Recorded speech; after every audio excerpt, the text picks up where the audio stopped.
Can you hear me okay?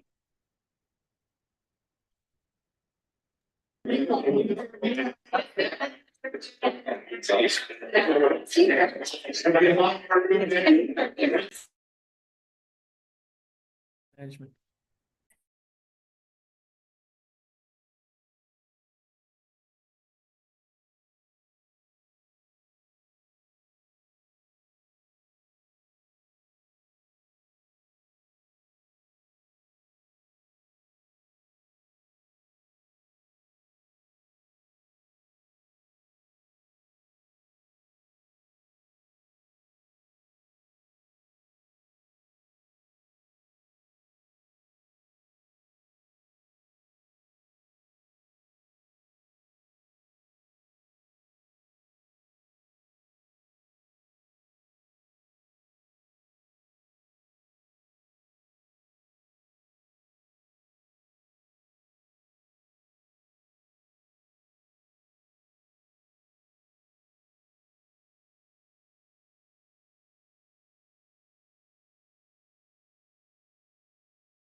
That's fine.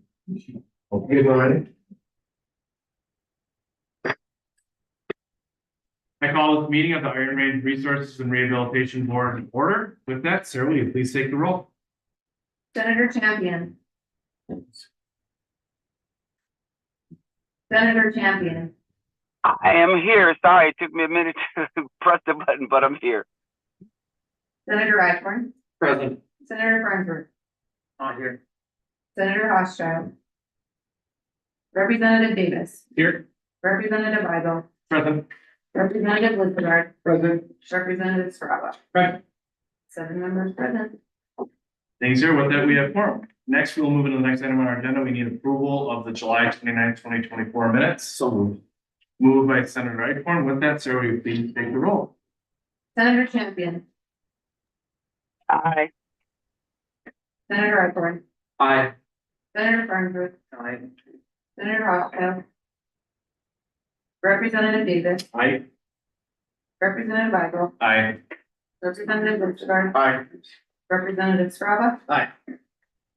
7 ayes, 1 excuse. With that, the minutes are approved. Thank you. And with that, we'll move into our next agenda item with our commissioner comments. Commissioner Rubio. Thank you, Chair Weigel.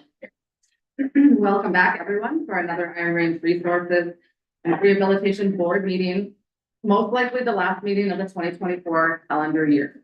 I appreciate your continued commitment and presence as we work together to improve the economic prospects of northeastern Minnesota. Before we get started, I would like to take a moment for some recognition, personnel, and process updates. First, I would like to recognize that yesterday was Veterans Day, a day that we pause to honor and pay tribute to the brave women and men who have served our country. We are especially grateful for the service and dedication of our own staff and a member of our board.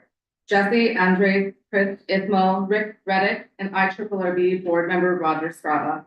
Your sacrifices, leadership, and commitment to our country is deeply appreciated. Second, I'm pleased to inform you of 2 personnel updates. Dave Callio has accepted the accounting director position at the agency, which has been held by Bob Scuffy for many years and was open upon his upcoming retirement. After beginning his career as an accounting officer senior at the Department of Human Services, Dave joined the agency in 1999. He served in the positions of accounting officer, senior principal, and coordinator. Rebecca Tweeten has accepted the OAS intermediate position at the agency, so you will be seeing her at the front desk. She brings years of professional experience in customer service, front desk and management, most recently working at the Wilderness at Fortune Bay. And her first day with the agency is today of all days. The agency is also in the process of hiring the executive director of development, the facilities and maintenance director, and the accounting officer coordinator. As we welcome the new talent to the team, crazy, but this is the last meeting for many of our staff. And so we would like to bid farewell, like a sad farewell, to our retiring colleagues whose combined service to the agency is 185 years. Mary Ann Bosky, who's retiring as Chief Operating Officer, has served this agency for 23 years. Janet Godek has been Executive Assistant to the Executive Director of Development. She has served 30 years. Bob Scuffy, our Accounting Director, has served 40 years. And I know it doesn't look like it, but I think he was like 5 or 10 years old when he started. Linda Johnson, who you all know, Director of Property Development and Mining, served 34 years. Jim Plummer, our Economic Development Coordinator, has served for 17 years. Tracy Schmidt-Bauer, our Office and Administrative Specialist, Intermediate, long title, some of these, served 8 years with our agency. And Matt Schoberg, our Executive Director of Development, has served 33 years. We would like to express our deepest gratitude for their years of dedicated service. Their hard work, commitment, and contributions have been instrumental in advancing our agency's mission and making a lasting impact on the communities that we serve. They leave behind a legacy of excellence that will continue to inspire all of us. And I want to thank them for all their hard work serving the people of the Iron Range. The work that they have done has made a positive impact on countless lives and communities. And the work that they have contributed to over the years will be a legacy that we hope that they will take great pride in. I hope you will join me in wishing them all the best in their well-deserved retirement.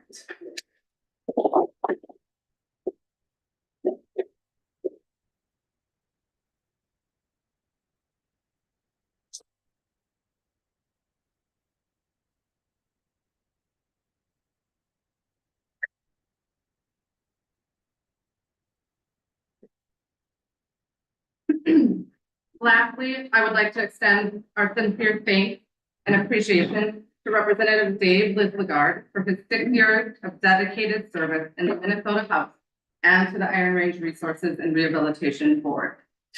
Throughout his tenure, Representative Lislegard has been a tireless advocate for the communities and people of the Iron Range.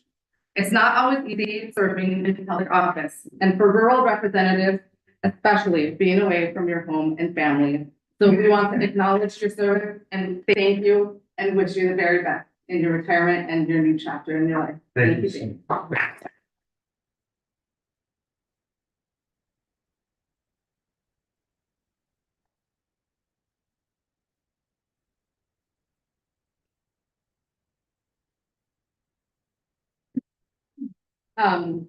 On to the business of today, you may notice that in today's public works project description, there isn't a job creation and retention number. And we are in the process of updating how we track those estimated numbers and anticipate a new process moving forward. At today's board meeting, we'll be reviewing $65.8 million in projects. These investments are expected to grow existing businesses, modernize public works and infrastructure, expand broadband, childcare, outdoor recreation, and mining. Additionally, we will review investments that will enhance the engineering, nursing, and welding programs at local college campuses, provide funds to research the feasibility of Minnesota's green iron industry, and to mitigate damage on the East Range caused by the June 2024 flooding. Some of the projects being reviewed today include $1,633,500 for business development projects, $617,000 for broadband, $400,000 for child care development projects, $4,560,000 for public works projects, $1 million for regional trails, $6,180,000 for flood impacted agency land restoration, $2 million for Minnesota's Industrial Transformation Initiative, $1,382,719 for Iron Range Higher Education, and $39,230,000 for the mineral article allocation. Thank you, Chair Ivan. Thank you, Commissioner. Is there any questions or comments from the Commissioner before we move on to the agenda? All right, I was just gonna make one closing one because I know it's a packed room today, which is always great to see, and I know people are gonna filter out as we work through the agenda. But the Commissioner just went over a great list of projects and a lot of money that's gonna be going out the door today to help our region. And I just have an ask to people as you go home back to your communities, and you need to share what's going on here, so our region knows about all the good that we're doing and that our best days are indeed in front of us. Because I think sometimes we in this room, we know the good that we're doing, but it's the people you run into at the grocery store and at church that don't sometimes know. And we got to spread that message now more than ever. So there's some homework from the chair for everyone that's going home this afternoon. So with that, we'll move into our next item on the agenda then. So it'll be mineral article presentation. We'll hand it over to you, Shirley. Thank you. Good afternoon, Chair Igo and members of the board. As directed by state statute and under the guidance of Bond Council, the Department of Iron Range Resources and Rehabilitation is preparing to issue revenue bonds for the financing of 81 identified projects in the 2024 Minerals Article Tax Bill legislation that was enacted last session. All 64 projects tied to the first sale have submitted project plans in preparation of the sale anticipated to occur before the end of the year. Grant administrators have met with recipients throughout late summer and fall to ensure project plans meet the intended use of the legislation, are reviewed by Bond Council, and meet requirements related to the bond sale. Today, as a condition of the legislation, funding recipients receiving grants greater than $1 million are here to appear, present, and provide copies of their project plans to the board. Each recipient has prepared a project overview, and copies of their plans have been provided to each board member for the legislation. Additionally, the board is being asked to approve Resolution 25-002, authorizing allowed project expenses incurred by grant recipients for these projects to be incurred 60 days prior to this board meeting. With that, I will invite our first project rep from the City of Chisholm up to present their project to the board. Due to the time, we have requested each recipient to provide a brief project overview for you today. Myself, Jerry Benn, our grant specialist, and agency staff from Legal, Finance, and Community Development are here to answer any questions. And with that, I would invite the City of Chisholm Representative, City Administrator Steph Grava, and Clerk Treasurer Devin Siegler to present their project. Before we begin, I'm going to express some for Chair Representative Lister. Thank you, Mr. Chair. And as we go through these things, I just want to acknowledge my senator, Senator Farnsworth. He is him and others. They really helped shape this. This is a better bill because of input from this Iron Range delegation.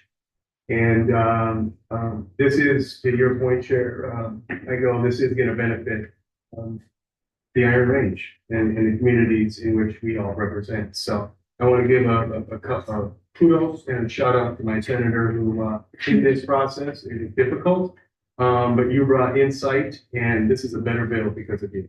Thank you, Representative Lister. And with that, to your presentation. Thank you. Thank you. Good afternoon, Chair and members of the board. Today I'm going to present on $2,720,000 that was awarded to the City of Chisholm. The first project that we have is the Chisholm Marina Curling Club. Our total project cost is $5,653,645. In that amount, we have state Minnesota bond proceeds of $3 million, an IRRR grant of $1 million, city funds of $133,645, and IRRR bond proceeds of $1,520,000. This project is for repairs to the Chisholm Marina and Curling Club. The improvements include dehumidification system, arena ceiling, refrigeration system replacement, Curling Club rink drain, and new dasher.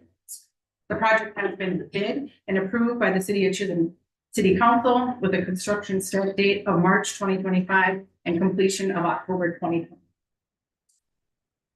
The next project that we have is the Chisholm Public Works Garage. Our total project cost is $1,800,000.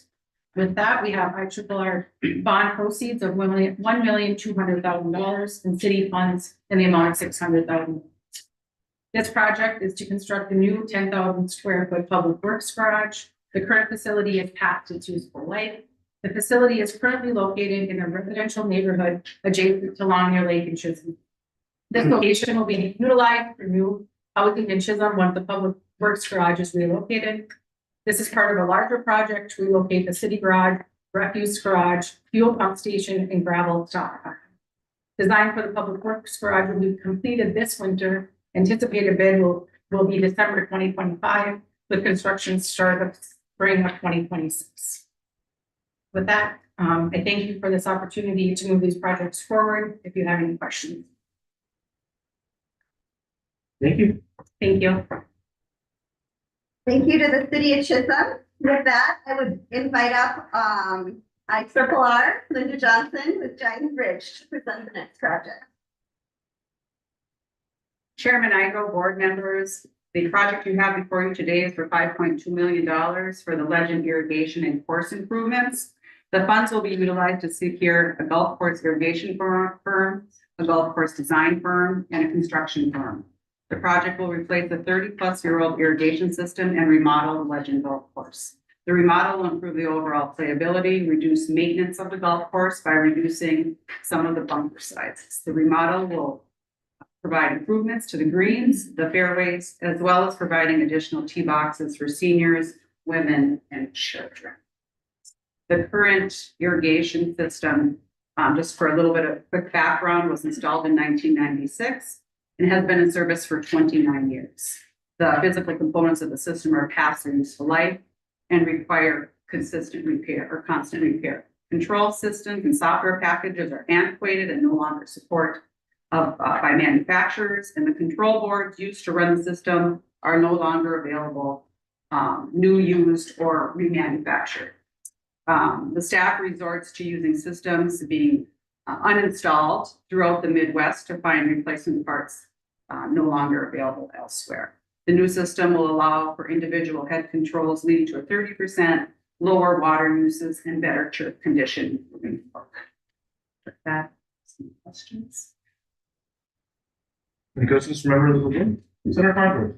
Thank you, Mr. Chair. A quick question. So it seems like they're sort of doing all of the deferred maintenance at one time. Is it safe to assume that this is saving money that the agency would have spent over the next few years because we're doing it all at once? Chairman Igo, Senator Farnsworth, yes, you are correct. And once we're mobilized out with construction and we're going to be ripping up the course anyway, it's good to do the irrigation as well as, again, it's reducing some of our maintenance costs in the irrigation system and improve the water use as well. Any further comments, Senator Farnsworth?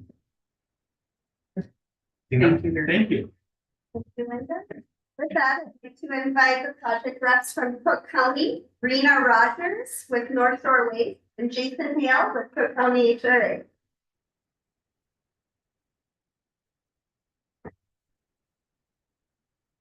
Good morning. Thanks for having us here today. The first project that we're going to talk about is the Cook County Transfer Station Facility Project. This will be a county-owned transfer station facility that will be constructed in Grand Marais to improve solid waste processing in Cook counties and Eastern Lake County. The project will benefit all property owners, business owners, state and national parks, campgrounds, and the Grand Portage Reservation. We have so far for funding have received $450,000 in an IRRR infrastructure grant, $800,000 in a D grant, and then this $2 million from the mineral tax, which we're very appreciative of. We are currently undergoing detailed planning, which should yield a number within the next month of the balance of the project. And we have a commitment from our Board of Commissioners in Cook County to make up that difference. So that will either be through geo bonds or through solid waste or levy, a solid waste bond or levy. We anticipate, if things stay on track, to break ground this spring, this coming spring, and with a finish date of spring 2026. All right, I'll jump in. Chair, Commissioners, thank you again. One thing I just want to add to what Rena just said, the transfer station is providing waste, solid waste services. It's the only one in the county. So in other words, if we don't get these improvements, the entire county and parts of Lake County will be in a bind, a very big bind. So we really thank the actual board, their partnership on this project. My portion, the H-rate portion of this project is relatively small, $250,000. It should help make improvements to an existing affordable senior housing project. It's in Grand Marais, 31 units. This is happening across our region. A lot of folks are concerned in my industry. These older buildings were built in the 70s, 80s, 90s. Contracts are expiring, and so the affordability is expiring. And a lot of these owners can convert these to market rate, which we need as well. We need all housing. But once these go, they're very hard to get back, these affordable units. So this money is helping, and it's essentially the HRA approached the owner and asked if we can provide some assistance with rehab dollars when you preserve some of these units for affordability for seniors, and the answer is yes. So this $250,000 is an investment to keep any one of those units affordable for at least the next 12 years, which I think is probably says enough for itself, the importance of these dollars. So thank you. We'll answer any questions you have. Representative Stroud. Thank you. And thank you. That it doesn't sound like it's all big, but it's huge. It's huge. When you get a community of 1,214 people. 13, 15, 14, somewhere about $1 million, just depends. Yeah. In Grand Marais, Cook County has roughly 5,600 people, and their solid waste department is. It's a public-private partnership that is phenomenal. It works. When I first found out about this, when I got elected, I'm like, I want this across the finish line. It's a big deal.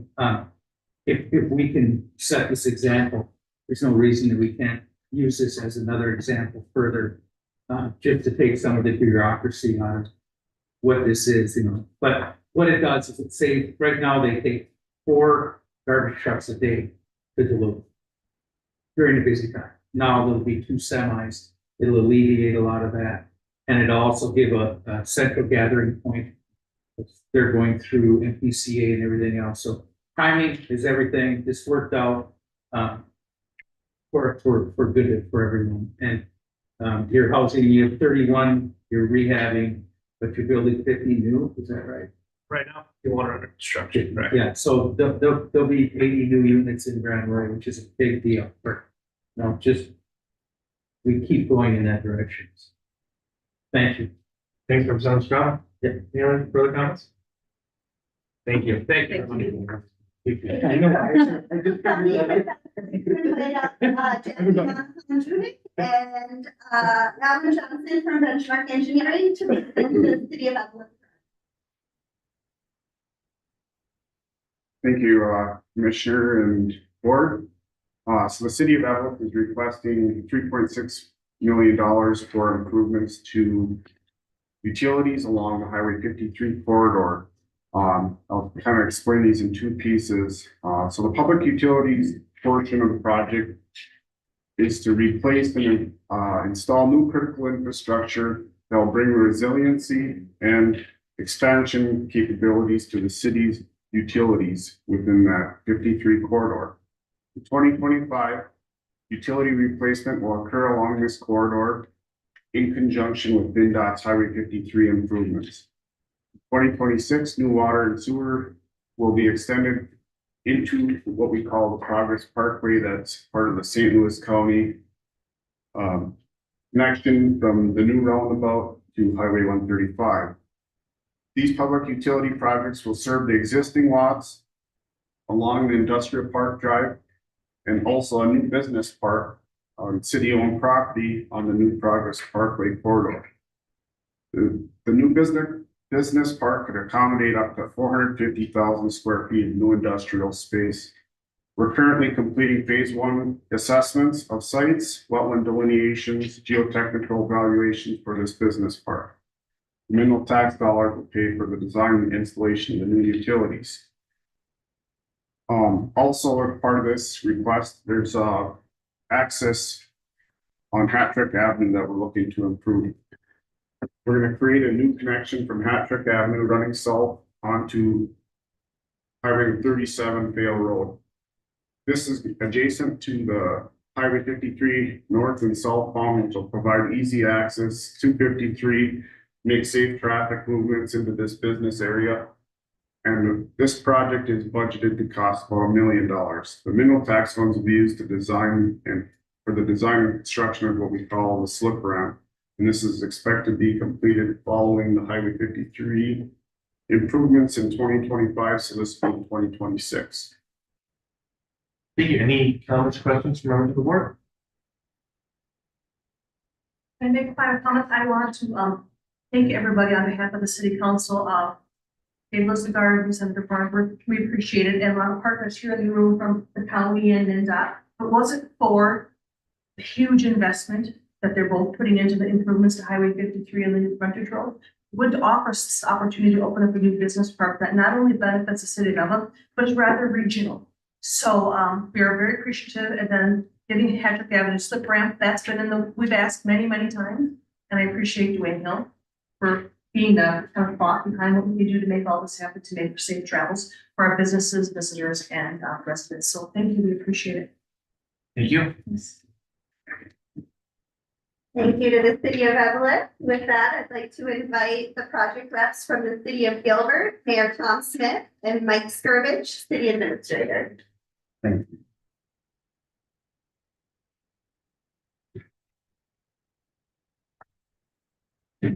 Thank you, Commissioner and board members, for having us here today. Our project is updating our community center. And what we'd like to do is update our heating system that's fairly old.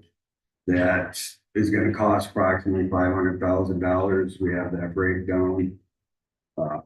We also would like to construct a unisex bathroom down in our lower unit. We don't have one there, so we'd like to add one so the whole facility can be utilized. We've got a parking lot that needs to be reconstructed. Our commercial kitchen just needs some updating. So the breakdown of the expenses would be for $500,000 for the heating system, the unisex bathroom, ADA compliant would be $150,000.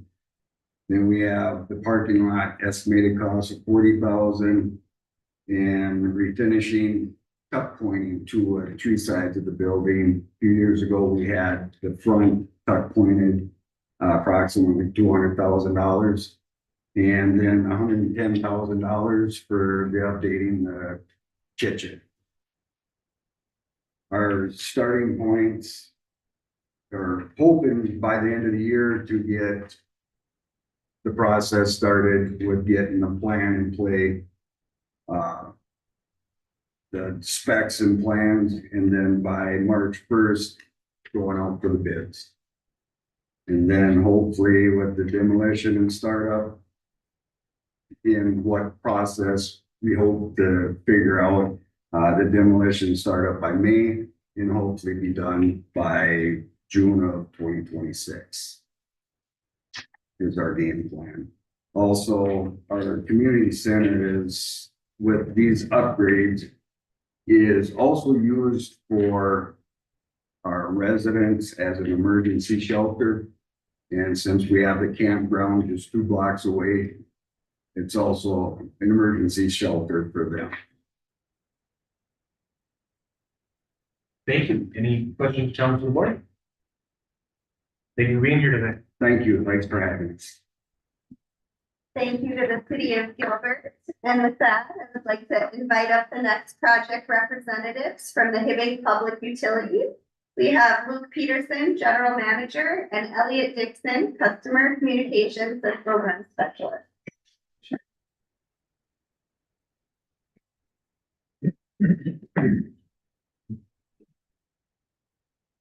Well, hello, Chair Igo, Commissioner Rubina, senators and representatives. On behalf of Hibbing Public Utilities, thank you for having us here today to speak about our water infrastructure plan and the $3 billion appropriation from the legislature in the last session.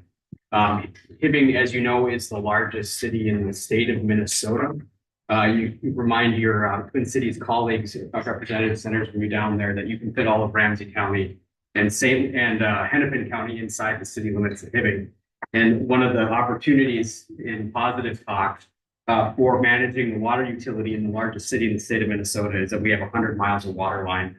Over 60% of that was installed before 1980, and almost 50% of that before World War II.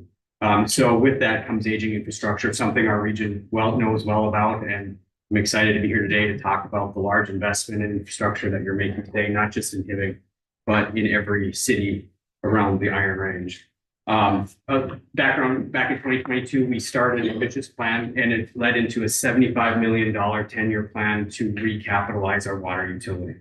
And one of the weakest links in this system is a 30-inch line that goes from the water treatment plant in South Town Line up to Howard Street. So that's 5 miles of the largest water main north of the metro area. And when this was installed back in the 1960s, it was intended to go all the way to Chisholm. It stopped at Howard Street, never got any further. What happens though when there's a leak on this line, and due to our soil and some of the construction, massive leaks have happened and caused serious outages, and most recently in 2023 during the peak of hot summer, when Southview, which is the low-income housing unit in Hibbing, completely lost water for some of the hottest days of the year. The result of that outage created us to prioritize doing a small section of that line, which was the first slip lining project of more than a mile in northern Minnesota. So in this, we put a smaller pipe inside the existing pipe, and that went very well this year. And we are continuing that with now a project of a mile water line through a swamp in the winter, because that's the best time to access it. So the $3 million today will be used directly for the project that will be approved, be awarded at the December 12th commission meeting coming up here next month. And construction is expected to begin in December. So I'm also joined with a representative from Bolton and Mink, and happy to answer any questions. Thank you. Any questions or comments from the board? Thank you for being here today. Thank you. Thank you to the Hibbing PUC. With that, I invite up our next project from Lone Pine Township, John Corpy, the supervisor. Yes. Welcome. We go from the biggest city to probably the smallest city. Those of you that don't know, Lone Pine Township basically encompasses Swan Lake and Gilding. And what we have is we have a request to build a wastewater collection system around Swan Lake, and including a force main that would pump our wastewater to Nashwauk to their treatment facility. That our project, this is your portion is $3 million. The total project is $11 million. And because our lake is part of the Mississippi watershed, we're eligible for a $7 million grant, point source implementation grant. And that's a major part to our project as far as making it a reality, because this is an extremely expensive project for such a small community. And this also, we've been working on this project for 7 years, and this is what we're calling our phase 2 project. Our first project was to connect Nashwauk and Keewatin, and that project, I think that took probably 4 years from when we started. And they each had their own independent waste treatment facilities, and they worked together to expand Nashwauk's facility, and Keewatin pumps their wastewater to Nashwauk now. And basically, Keewatin is on the east side of Nashua, we're on the west side. And the project ultimately kind of connects all three communities. And that's kind of the logic behind the project. Do we have any questions? Thank you. Any questions or comments on the board? Representative Scott. Did we view this in the bonding committee, state bonding committee?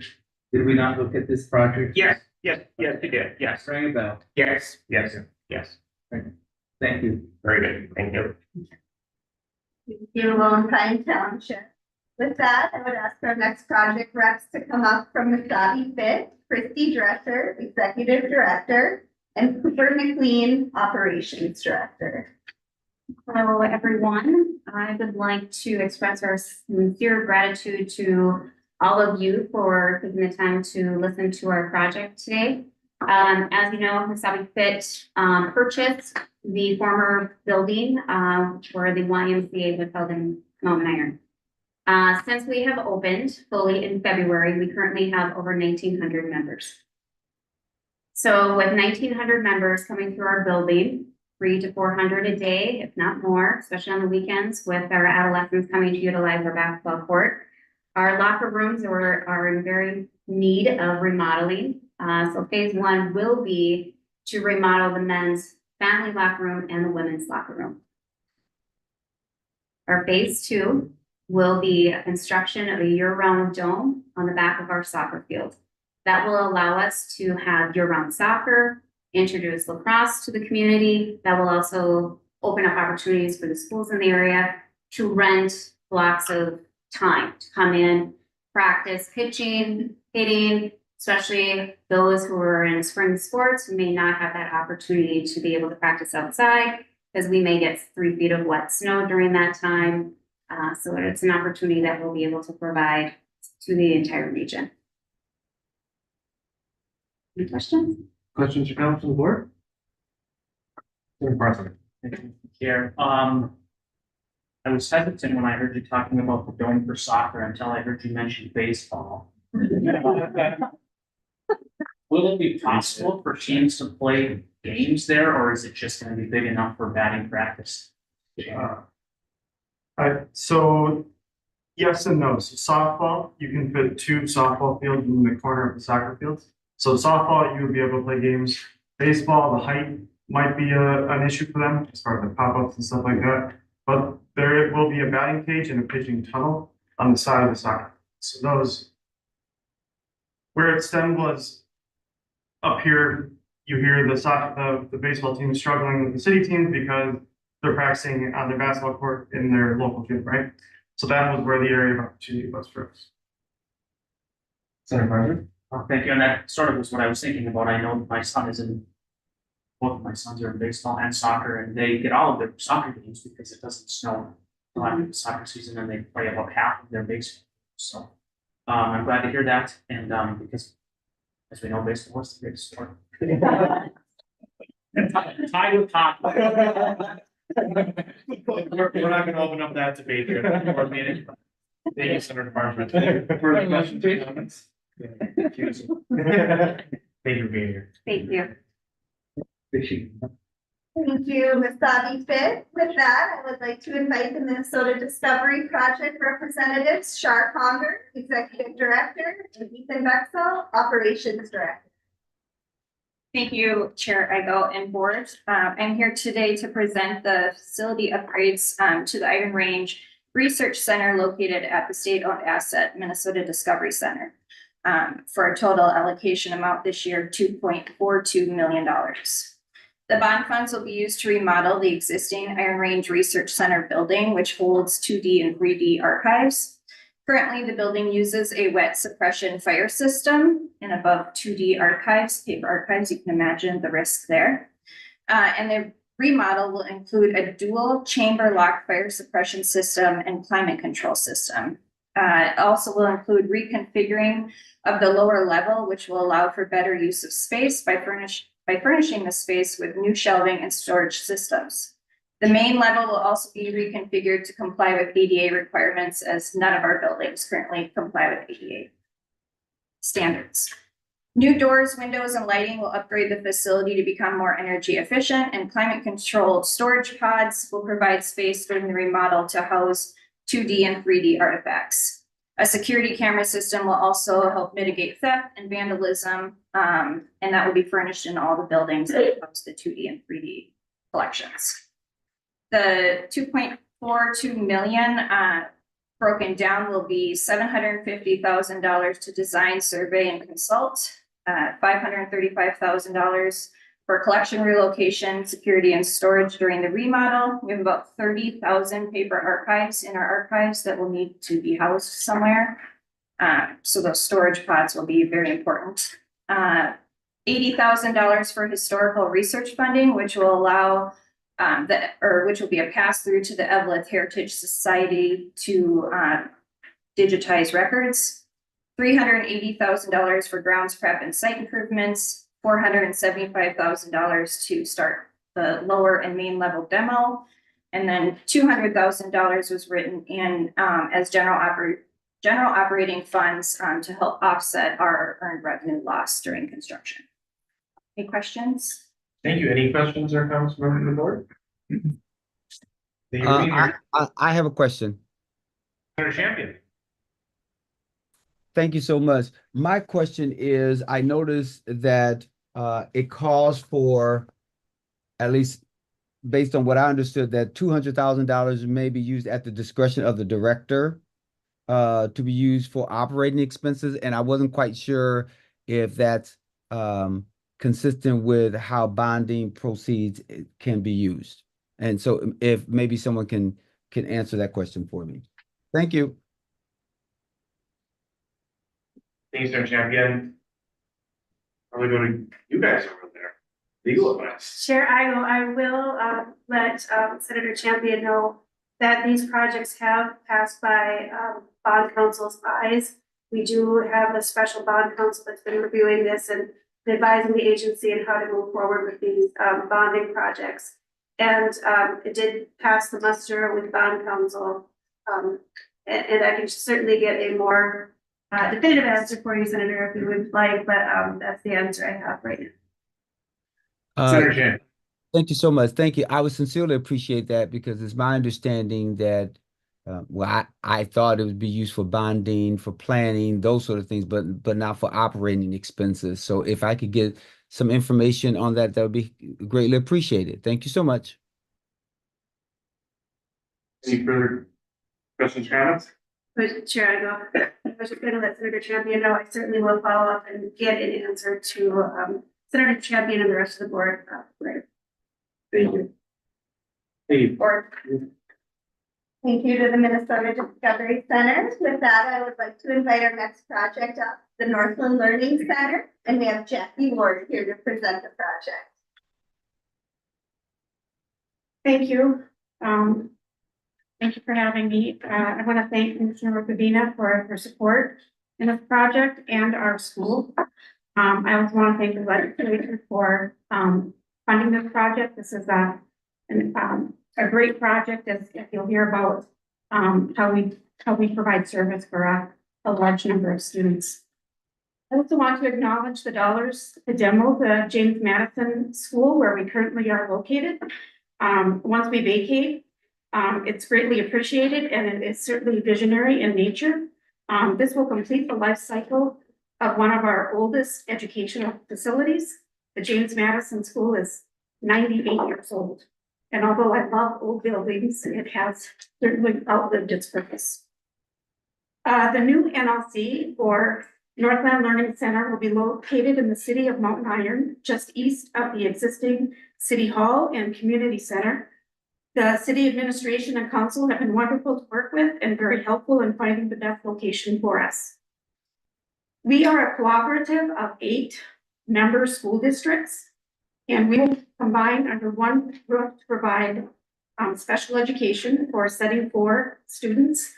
Setting 4 is students who have are not able to stay in their main resident district, and so through member referrals, they come to our site, and so we provide service for EBD, or emotional behavioral disorders, and ASD, autism spectrum disorders for students, early childhood through grade 12.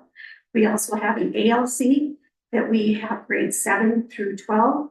And then we will also be adding our BPI, which is our Bridge to Independence program, serving 18 to the year 22, 22 they graduate. And so it's a huge need to be able to provide those services and supports. We serve over, just increased 1,500 special education students in the member districts, children and young adults, and our outcomes are to teach those skills and strategies. Our goal is to move those students back to their main districts, if that's at all possible. We also have high expectations for graduation as well. We look forward to teaching independence and making sure that they have productive and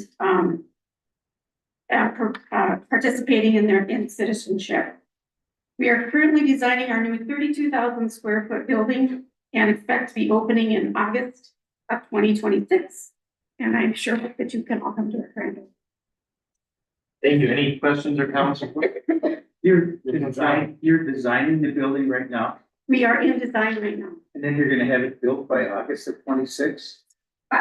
If that's, seems like lofty, but that's what I'm told is going to happen. Please go down to the state office building and get a fire under them. Thank you. Thank If you do that, we can save some money down there too. Any other comments or questions from the board? Thank you. Thank you. Thank you to the Northland Learning Center. With that, I would like to invite our next project reps up from St. Louis County. We have David Fink, Director, Steve Pellenin, St. Louis County Environmental Services Senior Planner, and I think that's it today. And I'm good. Oh. But thank you so much. Chair Igo, Commissioner Rivera, board members. I really appreciate the opportunity and your support for this very important project. The $2.1 million bond request for the development of the integrated solid waste management facility near Canyon has been identified by the Minnesota Pollution Control Agency as a required solid waste in the solid waste management plan as a future site to treat and manage waste and wastewater for the region. This will serve potentially, this is the first time the solid waste management plan that the MPCA requires for the area has been regional. It encompasses 7 counties in WLSSD. And as the site in Virginia right now fills up, we built our last cell in the original 42-acre footprint. This cell just recently, as a matter of fact, later on today, we'll be having a news conference to talk about some of the firsts that this facility has offered to any landfills in the state of Minnesota. And actually, this geothermal component of what we're doing and incorporating into this last cell will actually be the primary source of heat and energy to our first ever leachate treatment or wastewater treatment plant in Virginia. And we're using this blueprint to start the first phase of the future Canyon facility to incorporate into that. And one of the components, one of the very integral components of that future facility. The first phase of this project will include site development, a road into the 800-acre site, the environmental review, which includes impact statement, and potentially, depending on the proposal bids, some of the initial development and design of the leachate treatment system. We are anticipating within the 30-month timeline of the grant of completion of phase 1 of this project. This will be a $2.1 million very important component of the potential $30 to $50 million eventual management facility at that Canyon Beach. So with that, take any questions. Thank you. Any questions or comments from the board? Thank you for being here. Thank you. Thank you, St. Louis County. With that, I would ask our next project reps from Silver Bay to please join us, Mayor Wade LeBlanc and Lana Fraley.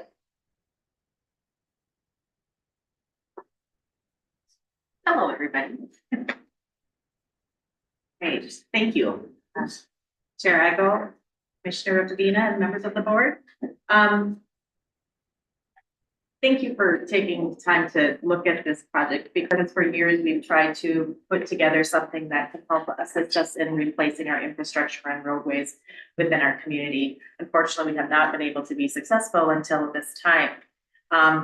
If you are familiar with our community, our city was all built at the same time by Reserve Mining Company.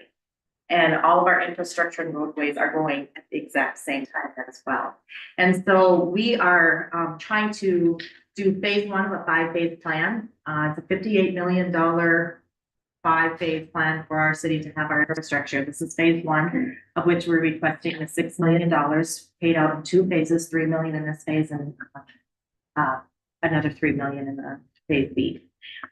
We are also a city that is got historic significance deemed by the state of Minnesota because of the reserve mining case for the environmental case, along with being developed as a company town.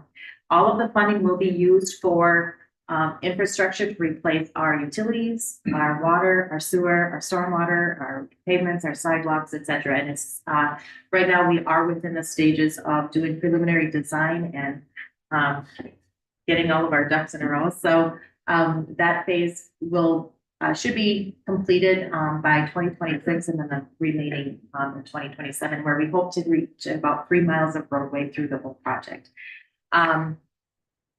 Really, I have a form here if you would like to see it with pictures, etc. But all of our streets are stormwater. They're old metal culverts that are rusting out, they're collapsing.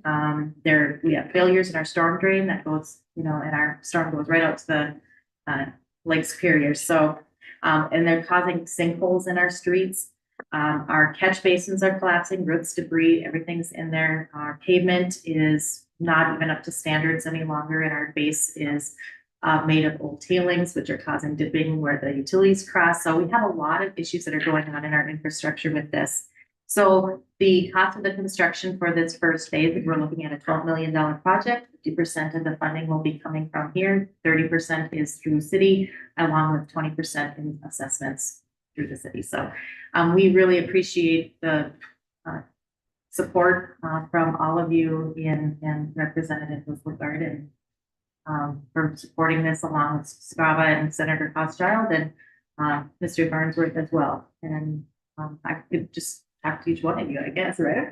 But anyway, this project is really important, and it's been something that we've been working on for many years, and it's the first time we're actually going to be able to make something happen. So thank you. Thank you. Any questions or comments from members of the board? Thank you for being here. All right, thank you.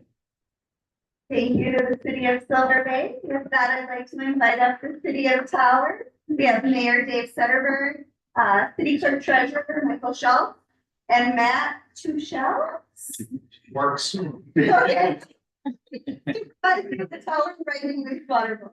Thank you for the opportunity to address the committee. With the project that we're doing, the Tower area, water, wastewater, infrastructure projects, we primarily have 3 different priorities that we're doing in our area. The first that we're looking at is our water facility, which originally was built, during which time we found that 40% of our water comes from surface water. And so we end up having to treat our water very heavily with chemicals in order to make it drinkable and safe for people to use. But the long-term things that it produces is not good for people to drink. So therefore, we need to address this and address it as soon as we can. We actually test a little bit more often due to what the USDA and some of the things that we found. And so we currently are expecting this project to be done within a year. And so that's kind of our first project. And that will end up being, it started off at $3.5 million. Then it went $4.5 million, which that's when we got our Army Corps money. Went to COVID, nothing got done. We're now at a $9.5 million project. So we have been finding funding to help with that, and I'll go through that in a little bit. The other thing we're doing is our wastewater. We're at almost total capacity, and we're trying to grow, and we have found a way that we can increase our capacity by 50% using a rapid infiltration basin system, to which our outputs of water, instead of going into streams and into the lake, ends up putting the water directly back into the ground. So it's a very clean process. At that estimate, it was originally $1.7 million. We revised that since we sent the packet into you, and it's now up to 2.1 million. So that has increased a little bit. The other project that we're doing is our water main, which is 75 years old, and it's going to come to a point, and we know what happened in Ely and other areas. Once that goes, it's pretty devastating for a community. So those are kind of our top 3 priorities, and I'm over time. And so basically, what we're looking at is this originally was a $13.5 million project. We're now up to $14.5 million. The city of Tower and Brighton, we have a joint powers group that is managing out all of our services, serve 2 communities.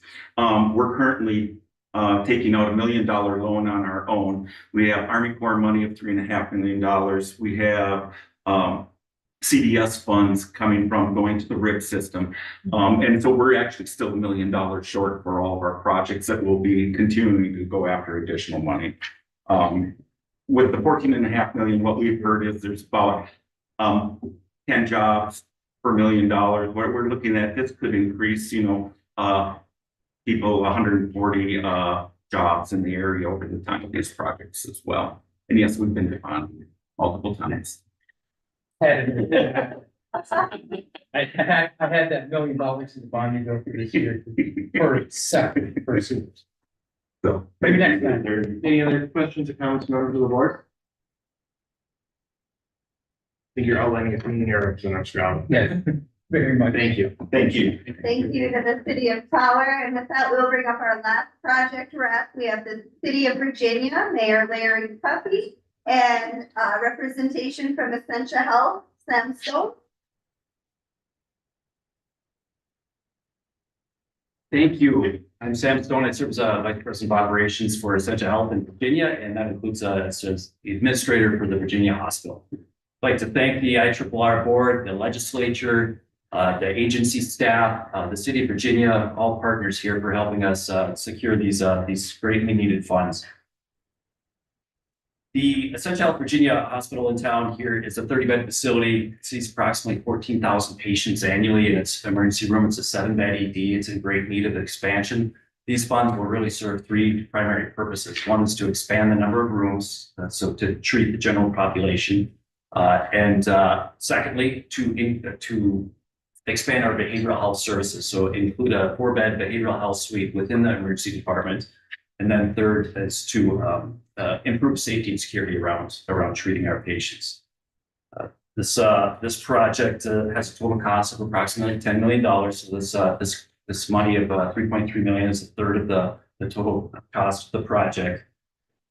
And once these funds are received, we're prepared to expedite contracting with the architects and contractors to go forward with this project. Essentially, we'll be using the union building and construction trades for this project to ensure the highest quality work from our local tradesmen and tradeswomen. Just want to make certain that point was clear.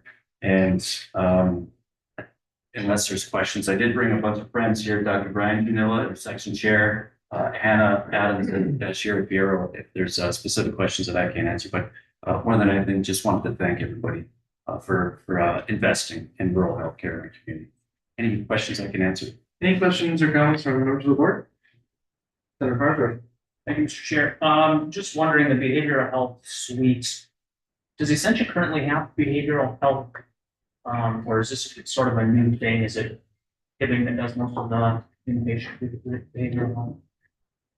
The folks behind me can answer this in greater detail, but I think the broad brush is we care for behavioral health patients now. We don't have a behavioral health inpatient. units, and these plans don't include that. This is a behavioral health suite within the emergency department to care for those patients seeking emergency care in a safer, more appropriate way. Thank you, Mr. Chair, and I guess, yeah, my question, I didn't ask my question exactly how I was thinking, but my assumption is that this is going to alleviate maybe some of the troubles in your emergency department because you'll actually have the mental health capability rather than trying to triage in the emergency room. Is that? That's correct. The reality is we have 7 beds. We see 14,000 patients, and approximately 20% of them have behavioral health symptoms or behavioral crisis. And so right now they're commingled in the general population, which is not ideal for anyone. And so the intent of this is to have a 4-bed behavioral health suite isolated within the emergency department, but part of that operation when we can separate those patient populations more appropriately. Get all kinds of comments. Thank you. Yeah, thank you. No, I don't know, if he talked too much, All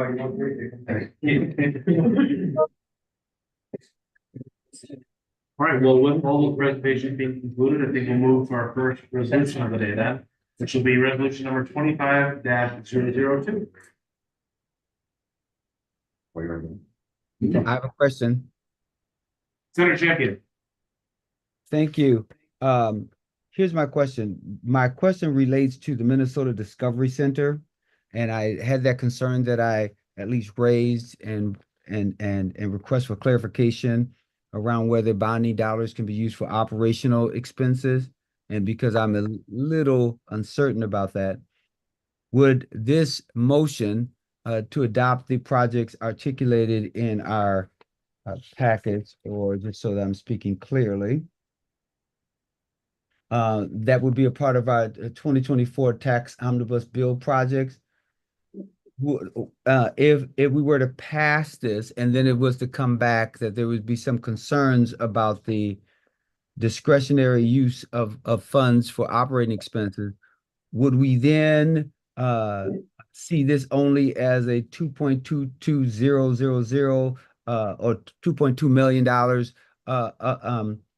advancement, or would we add in the $200,000 that we believed today would be appropriate, and if it was deemed inappropriate, would that just be aggregated to the 2.2 million plus? Thank you, Senator Champion. I'll answer a little bit of that, and then I'll hand off to the commissioner here for kind of any follow-up that I miss. We're actually not able to vote on approval of any of the projects today. That was passed in the last bill of session, in the 1,400-page bill. So this is actually directed to the agency here today that they need to approve these projects. And they've gone to bond council to get these approved per the legislature's bills that were passed on that last day of session. So we actually aren't able as board here today to vote on approval of those projects. They are already approved by the legislature in that last vote. So I'll defer to the commissioner if there's any more comments that I missed there, but that's kind of where we're sitting. Thank you, Chair Igo. The only thing I will just reiterate is, and I think Chair Igo explained it well. We're presenting as per the legislation, so the projects that presented today are presenting, but it's a little different than all the, the rest of the agenda when we do the normal process of having the board give their recommendation on the other projects. And I will say our staff has worked diligently with bond counsel to review each and every one of these. And if there is an issue, again, our legal counsel will bring it back to you, but we have brought all of these forth to bond counsel at this time. Senator, yes. Chair Igo, just for some clarification, there are taxable portions under the bond bill and non-taxable portions. And I believe the MDC Iron World funding is under the taxable portion because the funds are not being used for capital improvements. Thanks, Stacy. Senator Champion, any follow-ups? The only thing I would just say, and I would ask the commissioner if I could get the information that's requested, and I'd like to get something from bond counsel that would suggest that this would be an appropriate use of the bonding proceeds. Thank you. Thank you, Senator Champion. All right, with that, we'll then move back to the agenda, which will be resolution number 25-002. Back to Ms. Midland.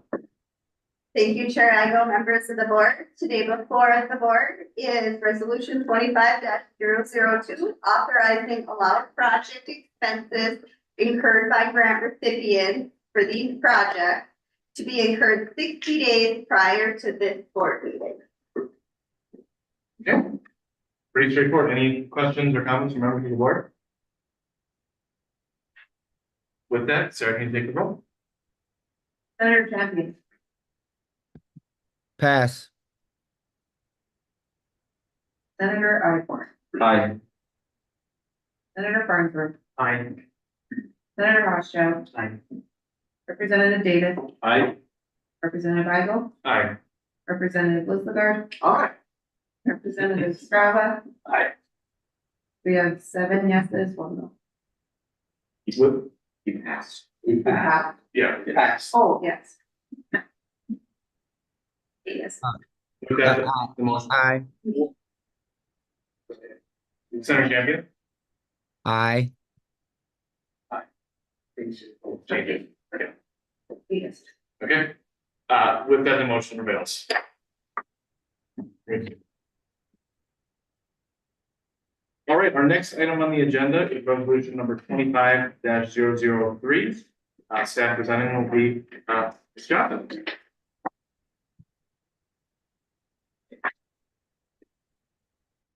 Remember the chair's homework when you're leaving right now.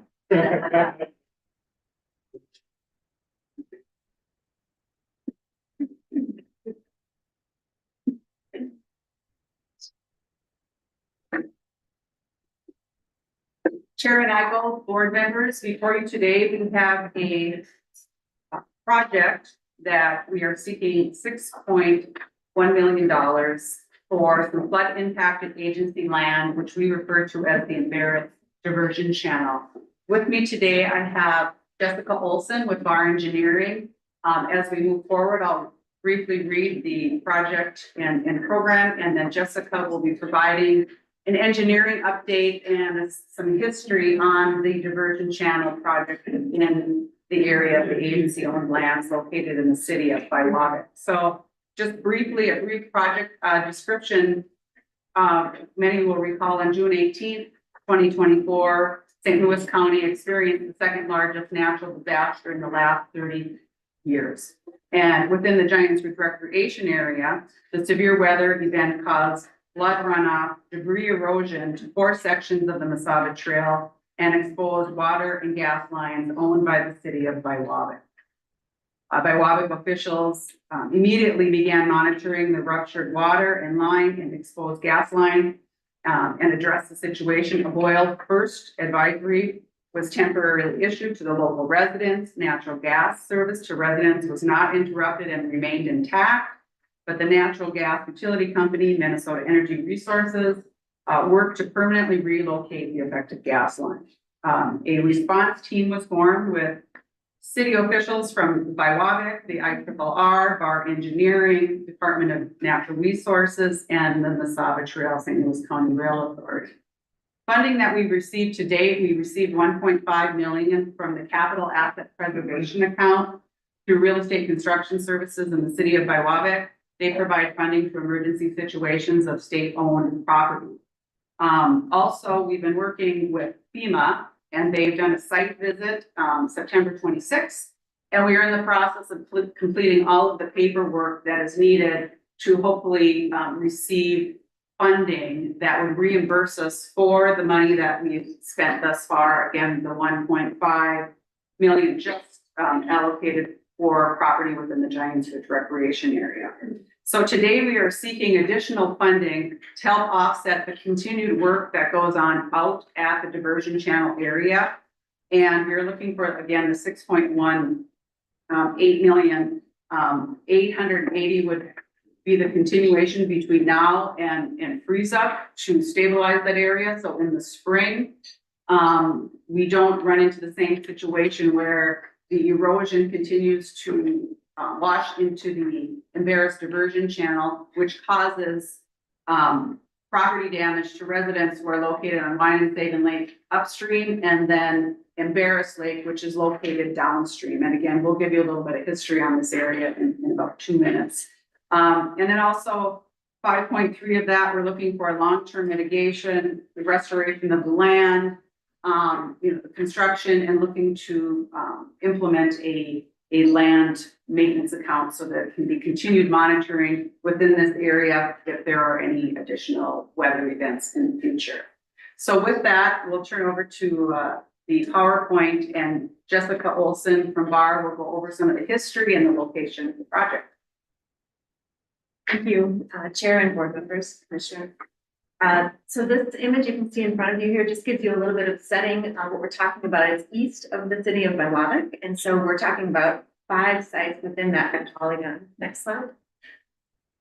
So these are a couple of photos from the 1940s. You can see the dramatic change in that time period. So right around World War II, the Embarrass Lake mine was started. And so as part of that, the lake that was located between Wine, which is the one up in the north, right, I guess, of your photo, upper right, and Embarrass Lake in the lower left, was drained to then be able to mine that area and create the Embarrass River Diversion Channel, which you see inside the polygon. Next slide. So a couple of photos here, you can see the drag line that was used to construct the diversion channel. And on the right, you can see the spoil pile up on top of the diversion channel. That's, the came out of the channel as it was constructed. One other thing I want to highlight is the steepness of the slopes on the channel. And that's part of the reason we're here today. Next slide. So back to the aerial image, you can see the yellow dot inside the polygon. Those are the 5 locations of washouts that were identified.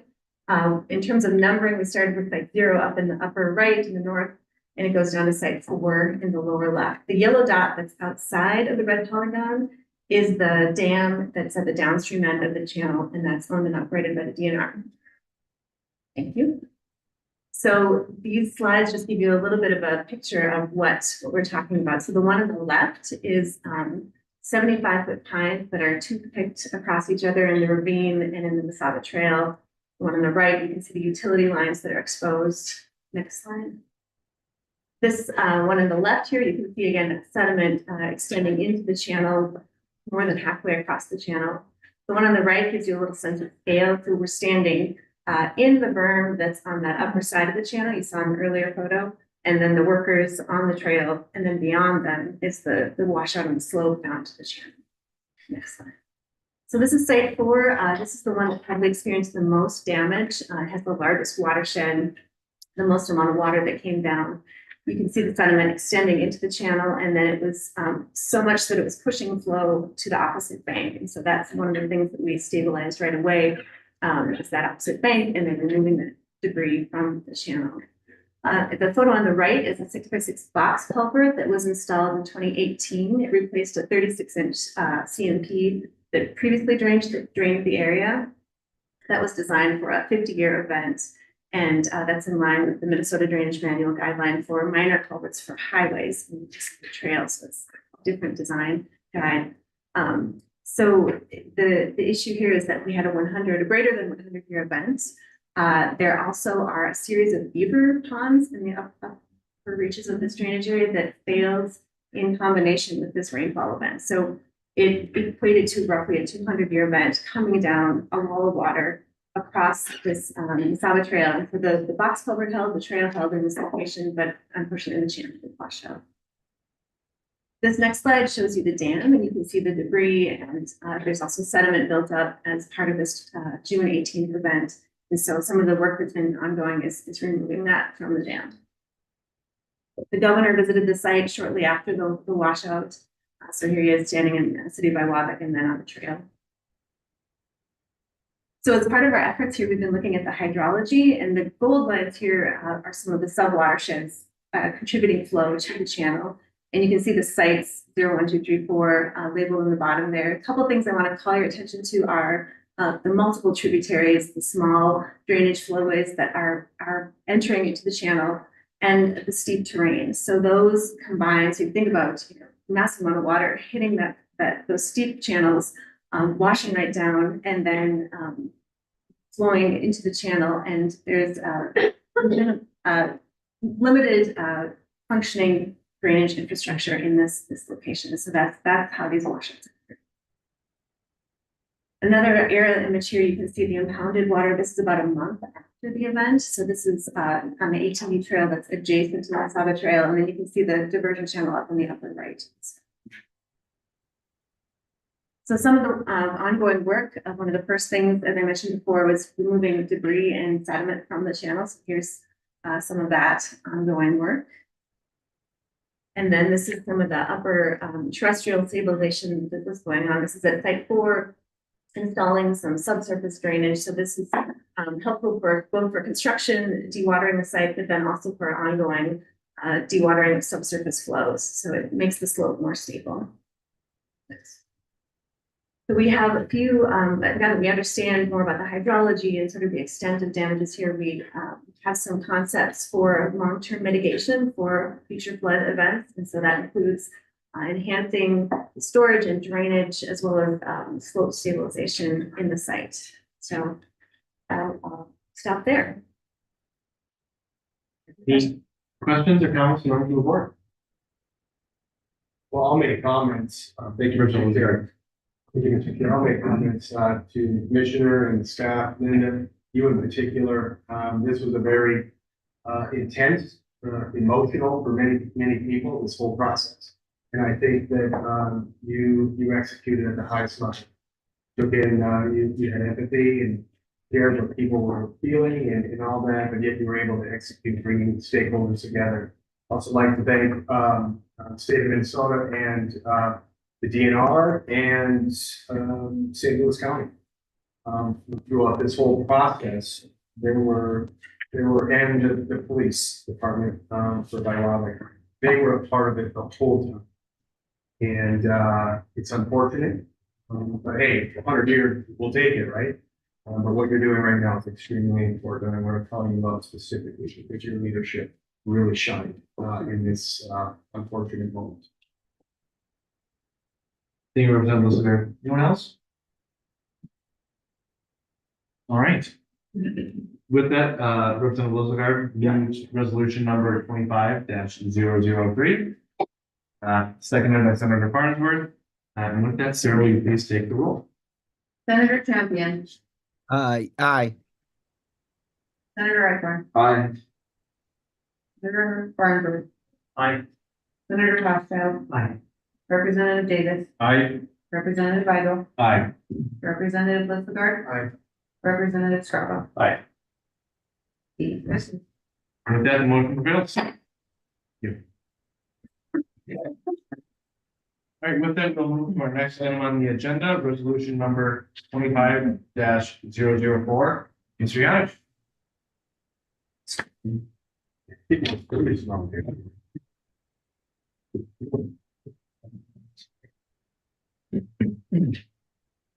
There I go, board members.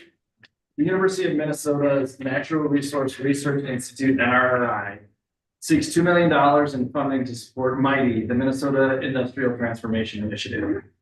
MIGHTY is a nation-leading collaboration in northeastern Minnesota that is organized to scale industrial decarbonization solutions. It is facilitated by NRRI in partnership with NREL, the National Renewable Energy Laboratory. MIGHTY was initiated to capitalize on NREL's research, which indicates that Minnesota is one of the best locations in the country to establish a green decarbonized iron industry. MIGHTY will begin by researching, de-risking, and building an integrated hydrogen-fueled green iron demonstration plant on the Iron Range. Additionally, MIGHTY seeks to pair the green iron plant with complementary industries such as cement and e-fuels production. The goal is to demonstrate industrial and energy efficiencies gained by co-locating these complementary production sectors. The MIGHTY initiative aims to drive replicable, scalable innovation, enabling Minnesota to be a national and global leader in industrial decarbonization. NRI requests an IRR grant of $2 million to support feasibility studies, techno-economic analysis, project scope determination, and due diligence associated with the proposed green iron plant. The IRR grant will be used as seed funding and local match to leverage state, federal, and private investment in the project. The MIGHTY initiative has secured significant private cooperation and investment and has submitted grant applications to several branches of the Department of Energy, receiving favorable early feedback. The Douglas J. Johnson Economic Protection Trust Fund corpus monies are authorized for economic development projects and programs designed to create and maintain productive, permanent, and skilled employment and to encourage the diversification of the economy within the TAA. The Iron Range generally, and the IRRR specifically, have a direct vested interest in ensuring Minnesota's iron resource is the preferred source for the rapidly developing decarbonized steel industry. Mighty seeks to lead this effort on behalf of all Minnesotans. Dr. Rolf Lieberg, Executive Director, and Tim White, Director of Partnership Development and RRI, are here to answer any questions you may have. Is there any questions or comments from the board? Senator Hochschild. Thank you, Mr. Chair, and thank you, Dr. Weaver, for being here. I know we've talked about this for a long time now. I'm just really grateful for what NRI does in our region and in our state. Hermantown, Coleraine, focus on the Iron Range, making sure that we have a future here on the range when it comes to steelmaking. I think it's a huge opportunity. And the partnership that the IRRB is doing with them to make sure that we're leveraging federal and state resources, I think is really, really great. I just want to know what federal resources are on the table when it comes to this initiative. I know they're maybe not all secured and there's, you know, some applications that still could happen, but what resources are on the table? And then also, where did those come from? Like what is the latest with regards to this movement? Senator Hochschild, Mr. McMahon, thank you for the question. This is a very, very complex assemblage of funding from the federal government. One we're targeting right now is what's termed the Hydrogen Hub, which is the Heartland Hub, which is focused at University of North Dakota. They have money that has been appropriated to the hub by the Department of Energy through the Office of Clean Energy Demonstration. This is one of just several projects that hub is considering. If this is put forward as a project, the first step will be a feasibility study, and that's what we're focusing on now. The first of 4 major steps. Each one will be increasingly funded by the federal government because it gets more and more expensive. The feasibility is fairly small, in the order of 4 to 5 million to get the feasibility study. Then it ramps up very quickly when you get into design, the construction, and then the commissioning phase. So this is big money coming into the state from the Department of Energy. Okay. I can't give you more specifics right now because it would all be part of the negotiation. Sure. Well, the chair and I both went to the University of North Dakota. Very familiar with so what is the timeline, I guess, in terms of where you're at right now and what are the future timeline opportunities, just so we're aware? And then lastly, sorry, string of questions, will you possibly be coming back to the IRRB should more federal resources be on the table for you all? Jerry, Mr. Rokabina, Senator Hochschild, timeline is now. Okay. The bottom line is that the Department of Energy is trying to push this money out for that investment because it's been sitting there for a while and they want to commit it. So the decisions that are being made, we turned in the final proposal last Friday at 4:50. It's in the hands of those today. We're expecting to hear conversations on Friday. So it's an imminent conversation. We're in a very good position, but as a state to take advantage of this. A year ago, we weren't on the radar. So it's a lot of work from a lot of people that have got us in this position. In terms of a second ask to the state, there will be second asks to the state. Whether or not that comes directly to IRRR or not is not my decision. But there will be continued investment from the state because it's a partnership between the state, the industry, the communities, that is really making this project unique national. If that answers your question. Yeah, thank you. No more questions. I would just say part of the purpose of the IRRB is to invest in future technologies, further diversification of the iron age economy. And I can't think of any better way to do that than leveraging these federal dollars and the research that you all are doing to make sure that we have a lively mining community well in the future. So appreciate the work you do. Any other comments? Members of the board? Alternate closing. I concur with my fellow Fighting Sioux alumnus over here. This is a good project, and I want to make an ask of it though, too. I think it's probably gonna be approved today. As you're moving forward and we start working more, please keep this board of legislators up to speed along with our federal delegation too. Because this is gonna be a big lift from all of our state agencies and partners in the region to get this done and bring new opportunities to the range. So just keep us up to speed. Let's all pull together and get this thing done. Thank you for being here today. Absolutely, thank you. With that, I'll look for a motion to move this one. Representative Stroud makes a motion, seconded by Representative Davis. With that, sir, please take the roll. Senator Champion, Aye. Senator Redcorn, Aye. Senator Farnsworth, Aye. Senator Hofstra, Aye. Representative Davis. Aye. Representative Igo, Aye. Representative Disregard. Aye. Representative Stroud. C. Yes. With that, the motion prevails.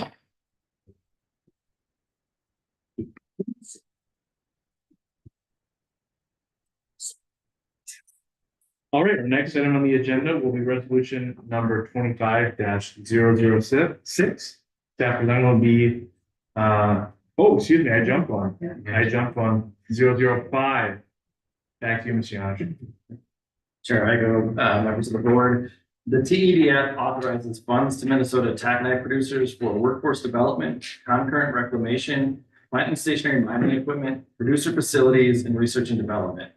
The total TEDF rebate before the board today is $8,784,583, corresponding to total project investments of $19,488,000. Next slide. Giving Taconite Mining Company is eligible for a TEDF rebate of $1,601,608 and put forward a tailings basin buttressing project with a total project investment of $3.3 million. The tailings basin buttressing project is part of a multi-year effort to improve Living Taconite's tailings storage facilities. This project widens and reinforces existing dams and is part of Cleveland-Cliffs' commitment to meet or exceed current industry best practices for tailings management. Adam Osborne, General Manager, Living Taconite, and other company representatives are with us via Zoom today to answer any specific questions on this project. Any questions or comments from members of the board? Please proceed. Next slide. Menorca Mine is eligible for a TEDF rebate of $698,171 and have put forward a tailings basin decant project with a total project investment of $1,888,000.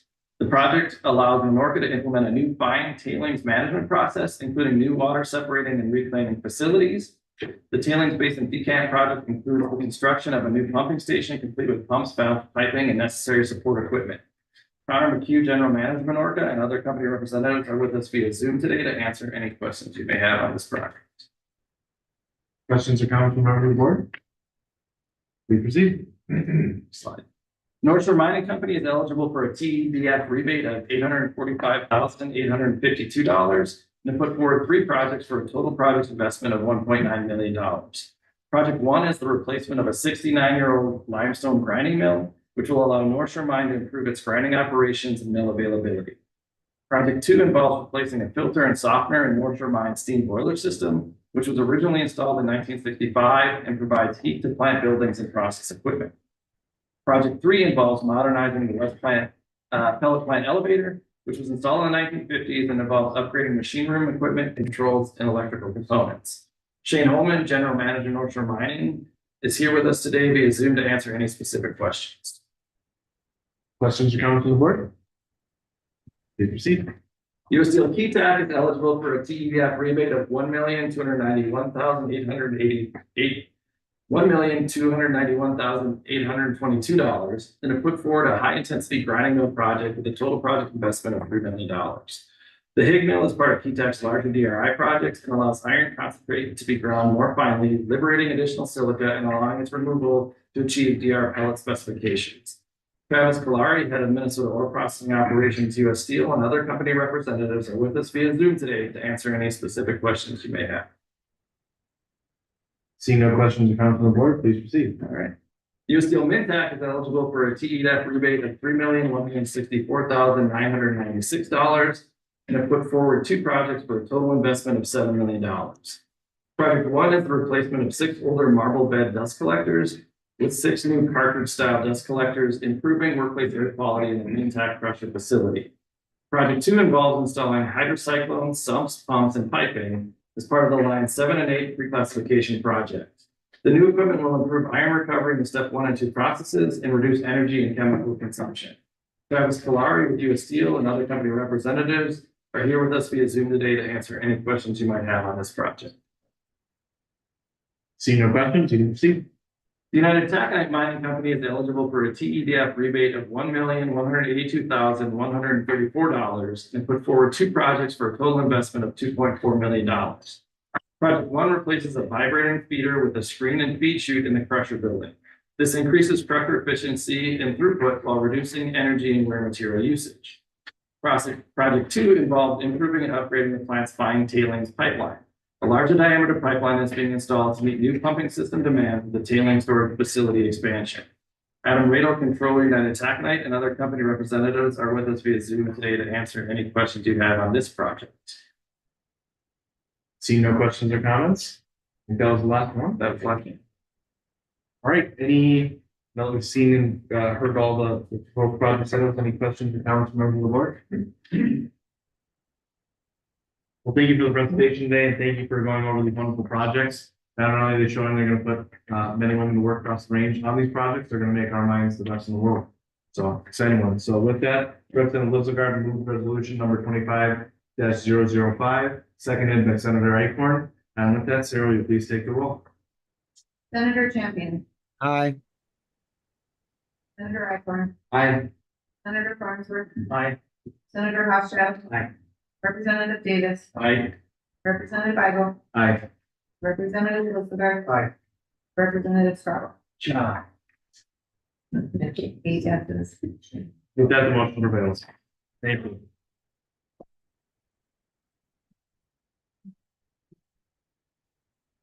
Great. Next item on the agenda is resolution number 25-006. Staff Representative Mr. Smith. Thank you, Mr. Chair, Mr. Rukavina, members of the board. Iron Range Higher Education Committee, I advise the commissioner on providing higher education programs to serve the industries in the service area. These programs are funded by 5 cents of the taconite production tax placed into the Iron Range Higher Education account. The committee is currently made up of 4 of our board members. They are Senator Farnsworth, Senator Hofschild, Representative Lizagard, who is the current chair, Representative Scraba, governor's appointee, who is Julie Marinucci of St. Louis County, Minnesota North College President Michael Ryich, Commissioner Rukavina, and the new chancellor of the University of Minnesota Duluth, Charles Nice. The Iron Range Higher Education Committee met on November 1st to receive updates from Minnesota North College and consider proposed investments. The committee approved the following expenditures from the higher education account totaling $1,382,719, and they're broken down into the following investments. $400,000 for the continued support of Minnesota North College's 4-year Iron Range engineering program located in Virginia. In an investment into the 2-year engineering program located on the Itasca campus of Minnesota North College, which is a feeder program for the Iron Range engineering program of $260,000. At the Evelyn campus, an investment of $526,091 to much needed upgrades to the welding program housed at that campus. The final investment of $196,628 for upgrades to the nursing simulation program, also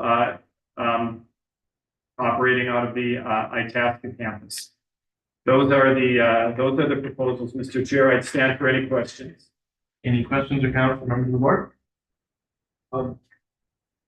Thank you, Mr. Chair. I just want to thank you, Roy, for doing an outstanding job. It was a robust conversation during our committee, and it was refreshing and inspiring to have each one come and present to us their vision and the reason for this investment. And it was just very, very enjoyable. So nicely done.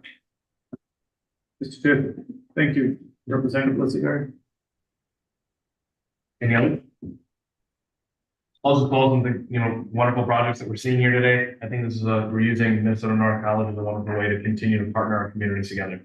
Right, you're seeing Itasca County support St. Louis County. You're seeing these campuses find ways where they're going to work together and build out our next generation of workforce, which I think is super exciting. So with that, I'll look for a motion to move this resolution number 25-006. Senator Farnsworth, seconded by Senator Hellstrom. With that, Sarah, please take the roll. Senator Champion, Aye. Senator Redcorn, Aye. Senator Farnsworth, Aye. Senator Rothschild, Aye.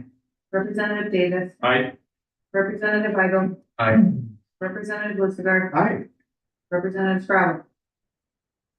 Two. Let's finish. You're aye. Yo. Sorry, I stand corrected. Finish. We'll say yes. Thank you. With that, the motion prevails. You pass that stick down here? With that, our next resolution on the agenda can be resolution number 25-007. Mr. Guppy.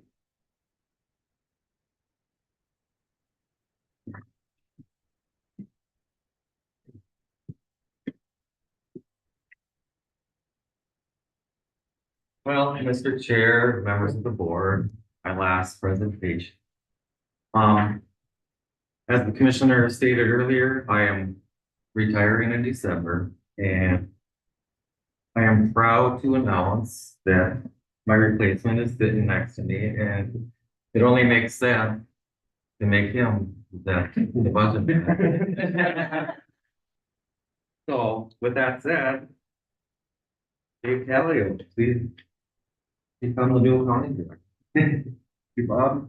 Mr. Chair, members of the board. Today we're doing a budget amendment.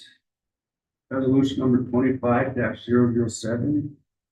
An increase of the trails program of $1 million. The original budget was at $500,000.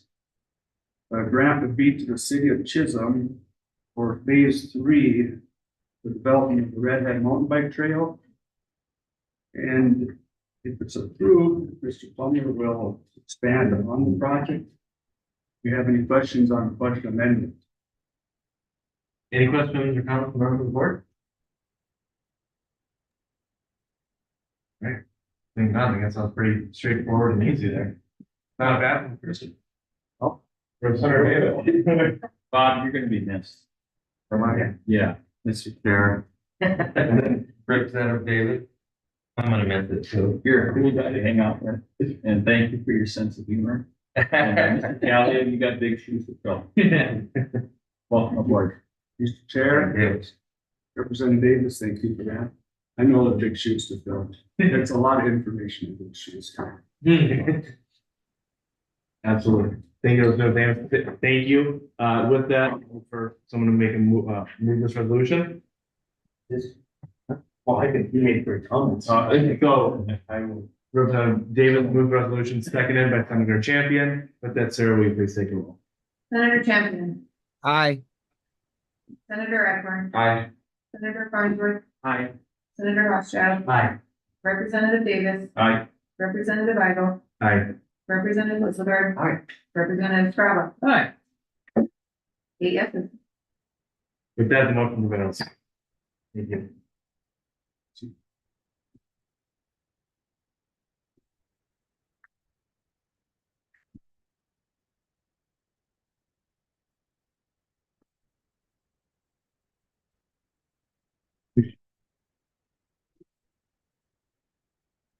Chair Igo, members of the board. We have one regional trail project before you today for the $1 million that was just discussed. And the project is at Redhead Mountain Bike Park in Chisholm. And it's for already, Redhead's been there for 5 years. This is the third phase of development at Redhead. Redhead is owned by the city of Chisholm, and it's operated and maintained in collaboration with the Iron Range Off-Road Cyclists and the Minnesota Discovery Center. Phase 3 is guided by a recently completed master plan for Redhead. The project includes additional trails out in the 1,250-acre park and an expanded trailhead. The trailhead expansion includes an asphalt pump track, skills course, which will include vintage mining equipment into the design, grand entrance, restroom facilities, a bike wash station, and a reconfigured parking lot and lighting in that parking lot. In 2023, there was a survey done at the trailhead, and it revealed that riders come from all over Minnesota, the Midwest, different parts of the United States and Canada to visit Redhead. And just in the 5 years Redhead has been there, it's already earned several different awards for transforming the former mine into a premier mountain bike destination.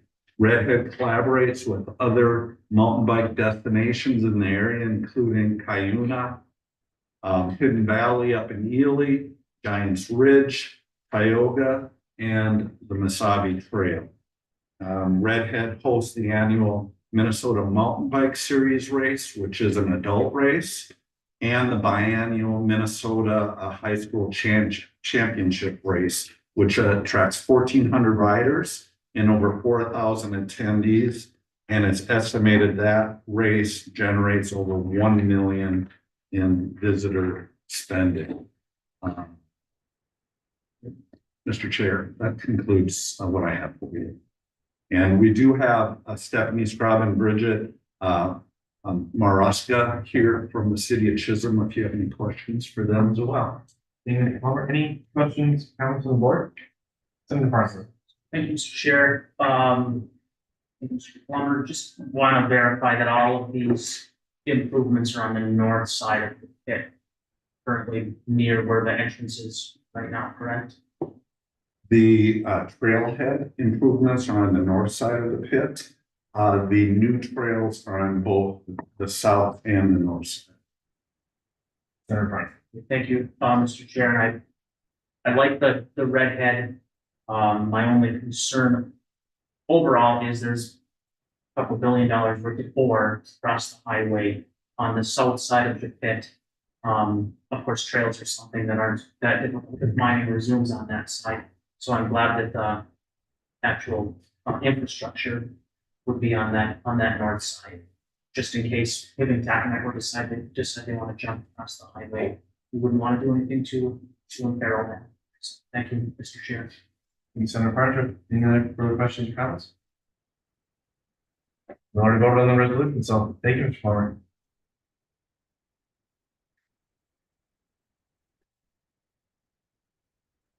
All right, so next item on the agenda will be resolution number 25-008. Mr. Philbrook and Mr. Sempel.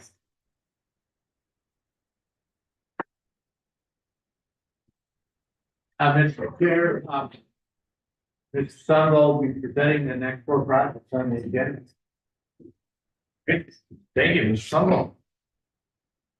Mr. Chair, members of the board. Our first loan project today will be a bank participation loan with Park State Bank to the Lonely Loon LLC. They're doing business at Superior Creamery in Grand Marais for $205,000 of a $464,000 project. The proceeds of the loan will be used to purchase the building that they're currently leasing. The breakdown, it will be Park State Bank, $205,000, equity $54,000, IRRR $205,000 for the $464,000. Collateral on the project will be a shared first position commercial real estate mortgage the property at 7 Broadway Avenue, Grand Marais. You'll also have the personal guarantees of his name, Alexander E.V. Bouchier and Christine Saylor. Superior Creamery opened in June of 22 as a boutique shop, ice cream shop and cafe. The company's next step is to enter into the wholesale ice cream market. Their main focus in 25 will be throughout throughout just the city of Grand Marais, then moving throughout Cook County in 26. 27, they're projecting their annual gross sales of 20% of the wholesale of ice cream. And their plans within 5 years are to distribute to grocery stores located in Minneapolis, St. Paul area. The project is set to create 1 full-time position, 3 seasonal positions, and retain 2 full-time with 14 part-time positions. This is the first project with the agency with Superior Creamery and the Lonely Loon. And if there are any questions, for me or Alex is on the Zoom. Thank you. Any questions from Senator Huskell? Thanks so much. Do we have ice cream samples? No. Yes. I mean, I would determine. Senator, Hold on, let me think about it. Thanks so much. President Scala. Is this custard or ice cream? Mr. Chair. It's ice cream. Any further comments, Representative Scala? All right, with that, we'll move resolution number 25-008 by Senator Huskell, seconded by Representative Scala. With that, Sarah, please take the roll. Senator Champion, Aye. Senator Rattler, Aye. Senator Farnsworth, Aye. Senator Rothschild, Aye. Representative Davis, Aye. Representative Igo, Aye. Representative Liziger, Representative Scarlett, We. 8 yeses. With that, the resolution passes. Next item on the agenda will be resolution number 25-009. Back to you, Mr. Sunball. Mr. Chair, members of the board, our second loan today is a bank participation loan with Security State Bank to Reynolds Manufacturing and doing business as Northland Machine Inc. For $442,000 of a $983,000 project. The proceeds of the loan were used to purchase a Mazak Neo 6800 machining station, a production saw, a forklift, and an industrial oven. The new equipment is needed to meet the demands and precision of 2 large local manufacturers. Breakdown of the project to a Security State Bank, $442,000, IRR $442,000, cash $99,000 for the total $983,000. John Reynolds purchased Northland Machine in December of 21, and he has continued to do upgrades throughout the facility. This loan will be secured by all accounts, inventory, and equipment. The loan also has a personal guarantee of John Reynolds. This is the 5th loan project that we've done with Reynolds Manufacturing and Reynolds Enterprises. All loans are current with an excellent payment history. The project is set to retain 22 full-time employees and 1 part-time. And John Reynolds is also on the Zoom if there are any questions. Mr. Sunball, any questions, comments from the board? Seeing none, Representative Davis moves resolution number 25-009, seconded by Senator Igo. With that, Sarah, please take the roll. Senator Champion, Aye. Senator Rattler, Aye. Senator Farnsworth, Aye. Senator Rothschild, Aye. Representative Davis, Aye. Representative Igo, Aye. Representative Liziger, Aye. Representative Scarlett, Aye. 8 yeses. With that, motion prevails. Next item on the agenda will be resolution number 25-010. Back to your Sunball. Yeah, members of the board, our 3rd loan today will also be a participation with Security State Bank for Tracing Solutions LLC for $850,000 of a $3.15 million project. Proceeds of this loan will be to purchase a new modern surface mount electronic production line to supplement their current aging line. The project will also consist of Tricon refinancing their current loan and line of credit from a Twin Cities-based bank to a local bank. However, the agency is only going to be involved on the new equipment with the loan. The breakdown of the project is Security State Bank, a loan of $1.2 million. Security State Bank also with a $300 line of credit. The agency $850,000 and Tricon Solutions of $800,000 for the $3.15 million project. This project will retain 20.75 full-time jobs Triton Solutions is a full-time electronics manufacturing service. The company originated in 1989 as a side business with the original owners who were part of Hibbing Electronics. In 2007, when operations moved outside of Hibbing, the original owners made Triton their full-time pursuit. The business gained momentum beginning in 2014 and has grown at a double-digit average annual rate ever since. Thomas Wagner, Raleigh Hess, and Carl Schneider acquired Triton in October of 22, and the business growth rate has further accelerated. This loan will be secured by all assets, including accounts receivable, inventory, and equipment. The loan also has the personal guarantees of Thomas Wagner, Raleigh Hess, and Carl Schneider. And this is also the agency's first project of Triton Solutions. And Thomas Wagner is on the Zoom if we have any questions. Questions or comments from members of the board? Seeing none, Senator Farnsworth moves resolution number 25-010, seconded by Senator Champion. And with that, Sarah, will you please take the roll? Senator Champion, Aye. Aye. Senator Farnsworth, Aye. Senator Rothschild, Aye. Representative Davis, Aye. Representative Weigel, Aye. Representative Lugar. Aye. Representative Straubel. Aye. Yes. With that, motion prevails. All right, with that, we'll move on to resolution number 25-011. Finally, back to you, Mr. Sunderland. Mr. Chairman, members of the board, our final project is a participation loan, bank participation loan. Actually, this will consist of two loans with Park State Bank to Virginia Plastics LLC for a total of $136,500 of a $380,000 project. One loan will be $34,625. The other loan will be $101,500. Both loans will be used to purchase 3 new extruders to replace failing and inefficient pieces of equipment. Breakdown will be Park State Bank at $136,500, IEEE totaling $136,500, and cash and equity of $107,000 for the total of $380,000. This project is planned to create 3 new positions while retaining 17.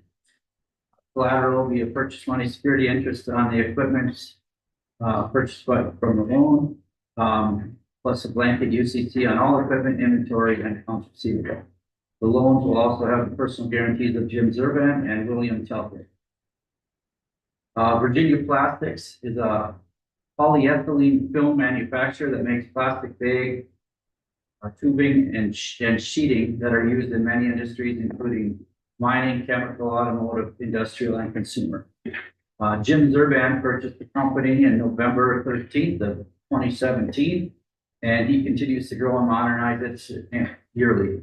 In April of 22, William Telkin purchased 30% of the company from Jim and was added on as a guarantor of all the loans. This is the 4th and 5th loan to Virginia Plastic from the agency, and all loans are current with an excellent payment history. And Jim is also on the Zoom if there are any questions. Thank you, Mr. Sunderland. Any questions or comments from members of the board? All right, Representative Wilsgard makes a motion for resolution number 25-011, seconded by Representative Straubel. With that, Sarah, please take the roll. Senator Champion, Aye. Senator Eckler, Aye. Senator Farnsworth, Aye. Senator Rothschild, Aye. Representative Davis, Aye. Representative Weigel, Aye. Representative Lugar. Aye. Representative Straubel. Aye. 8 yeses. With that, the motion prevails. Thank you. All right, our next item on the agenda is resolution number 25-012. Believe that'll be acknowledged. We had to flip the page on the agenda. That doesn't happen every day. Thank you, Mr. Chair, members of the board. The next item on the agenda is a scope amendment for board resolution number 24-008. At the October 17th, 2023 IRRR board meeting, The Highway 35 LLC project was introduced and reviewed, and board resolution number 24-008 was passed recommending agency funding for the project. The project involved a $10 million direct loan from IRRR and a $10 million direct loan from Minnesota Department of Employment and Economic Development's 21st Century Fund. The total project investment was estimated at north of $67 million. This past legislative session, there were amendments and clarifications around Minnesota's cannabis laws, including the establishment of a lottery system for social equity applicants. The state's Office of Cannabis Management anticipates to have preliminary licenses issued to lottery winners by year's end. The project facility in Grand Rapids has ample room for multiple operators to be able to function. The city of Grand Rapids staff has done a tremendous amount of work around permitting, and Highway 35 is interested in offering some of the space that they're developing to businesses that are successful in obtaining a license in this early round. Board resolution number 24-008 would be amended to allow the borrower to lease space at the project facility to tenants that obtain cannabis licenses, and for those employees of the tenant companies to be counted towards job creation goals. There's no material changes to the project that was approved by the board last year, other than the request that the employees of potential tenant operators be counted towards their job creation goals, which remains consistent with our goal of having these jobs in the tax assistance area. With us today is Mr. John Hyden from Highway 35 and representatives from the city of Grand Rapids. We also have Mr. Jack Mitchell from Highway 35 joining us today. Thank you. Any questions or comments from members of the board? Sorry, Senator Farmer. Thank you, Mr. Chair. So as I'm recalling the discussion about this project that we had last year, I actually was home with COVID, so I may be not remembering something. I did it on Zoom at that time. But I recall part of the discussion on this was that, well, hey, this isn't so bad because they're just growing it here. They're not actually selling it here. And this seems to be unless I'm remembering something wrong, but it seems to me that we were told this was not going to be a place to selling cannabis, but that they would just be growing it there. Can you just clarify, am I remembering correctly, or has the plan now, has that since changed? Mr. Chair, Senator Farnsworth, those plans have not changed. I haven't heard any proposed plans to bring retail to this facility.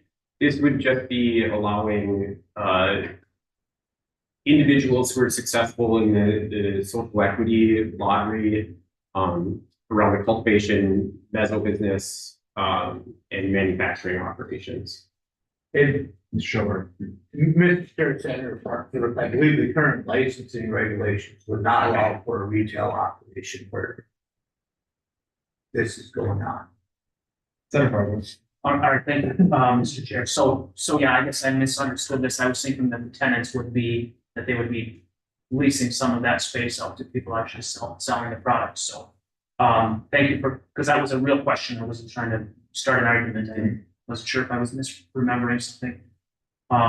So this is basically taking something that was already passed. I voted no against it back then, but just making corrections to it, so it's not necessarily approving of the overall project. It's just making the corrections in line to line up with the changes in the state statute. Is that correct?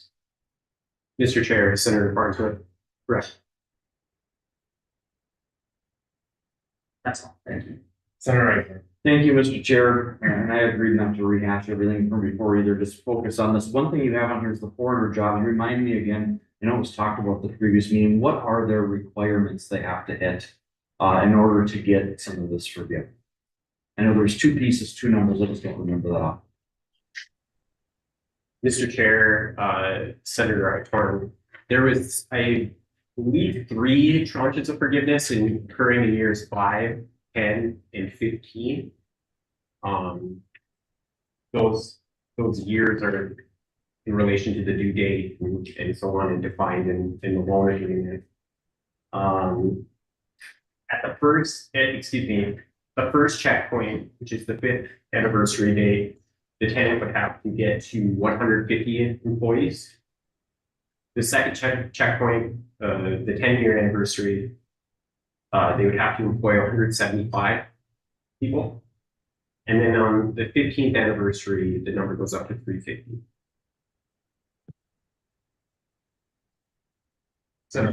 Thank you for those numbers. Again, that's helpful. I had forgotten about the 15-year checkpoint. What is the precedent for changing that? So the way I think about this, we worked with L&M at the same time. If L&M was coming back to us saying, hey, we're only going to use half of our facility. Now we want to lease the other half of our facility to Walmart just up the road. And we want to count Walmart's job creation towards our numbers. It just seems like something we don't really do very often. So Mr. Schoberg, I know you've been around a little while. What is the precedent for doing something exactly like this? I know we've had amendments on things before, but I mean specifically like this. Mr. Chair, Senator Acorn, I would say there really isn't a precedent, but every project that I've seen in over 3 decades here is different. And the reason that the request is in front of us here is because of change in statute, in particular to the licensing regulation. I would just say, Mr. Chair, again, not to rehash, I still have concerns about the underlying project that I had at the previous meeting. But changing it concerns me. We were promised, the 150, 175, 350 jobs by Highway 35, not by another entity that may or may not exist at a later time. So it concerns me changing this. If it were L&M asking for the scenario I just gave where they were going to lease to Walmart, that would concern me as well. So for that, I'm gonna continue to be a no on that today, just because I think it does set kind of a bad precedent. Feels a little bit like a bait and switch. We were promised these jobs by them, not somebody else. And I don't think this is an avenue we want to start to get down too far into the future, because it could create some unintended consequences in the future. Whether or not they'll happen here, I don't know. But I do have some concern about this specific change, so I will be a no today. But thank you for those clarifications. Question, Move to the board. question, Mr. Chair? Mr. Chair, can you hear me? Yes, we can. The floor is yours. Okay, question to staff. Did this project receive the $10 million direct loan from Minnesota Department of Employment and Economic Development, better known as DEED? Mr. Chair, Senator Champion, no money has gone out to the company yet on the previously approved resolution. And prior to any dollars flowing after this amendment, the company will still have to meet certain criteria, including showing us that there is a licensed applicant that will be attending to the building. Senator Champion. And that would include that they would have to show that they received the $10 million direct loan from DEED as well. Is that correct? Sure. Mr. Chair, Senator Champion, we've been in constant communication with DEED on the entire project, and in particular how it relates to the potential change in scope here. And before we execute any amendments, we will have interagency participation agreement with DEED. Senator Champion. No other questions. Thank you so much, Mr. Chair.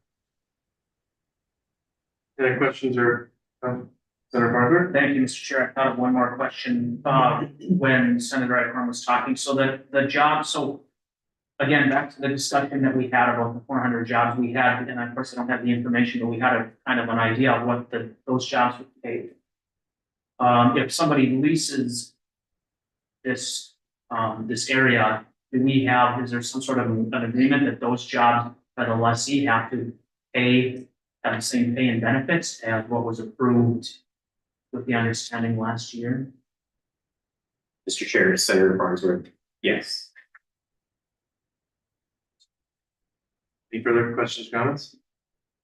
I'll just make some closing ones. I appreciate all the work that the agency's done, especially with this partner company, to make sure the legislation that's been being passed around cannabis has been lots of hoops to jump through as of late. So I appreciate the agency doing its utmost right now to work with this company to make sure we can find a way to bring jobs to our area and be dynamic. And reviewing this in front of us today, seeing this amendment. Looking at the past, we've made amendments like this and similar, so we can move forward today. With that, I'll look for a motion to move resolution number 25-012. Moved by Representative Scrabble, second by Representative Lizzegard. With that, Sarah, will you please take the roll? Senator Champion, Aye. Senator Icorn, No. Senator Farnsworth, No. Senator Hofstad, Aye. Representative Davis, No. Representative Igo, Aye. Representative Lizzegard, Representative Scrabble. Aye. 5 yeses, 3 no. With that, the motion prevails. All right, next item on the agenda is resolution number 25-013. Back to Ms. Midland.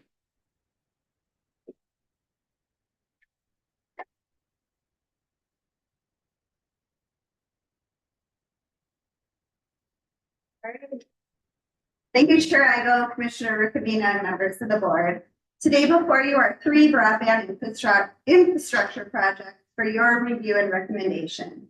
The first project is Paul Bunyan Communications. The agency investment is $400,000. The total project investment is just over $6 million. This project consists of expanding Paul Bunyan Communications fiber optic to serve 420 unserved and underserved households in Field, Alongo, and Sturgeon Townships in rural St. Louis County. The project is capable of speeds that will far exceed the state of Minnesota 2026 speed goal of 100 megabits per second download and 20 megabits per second upload. Construction is planned to begin in fall of 25 and be completed in summer of 2026. Okay.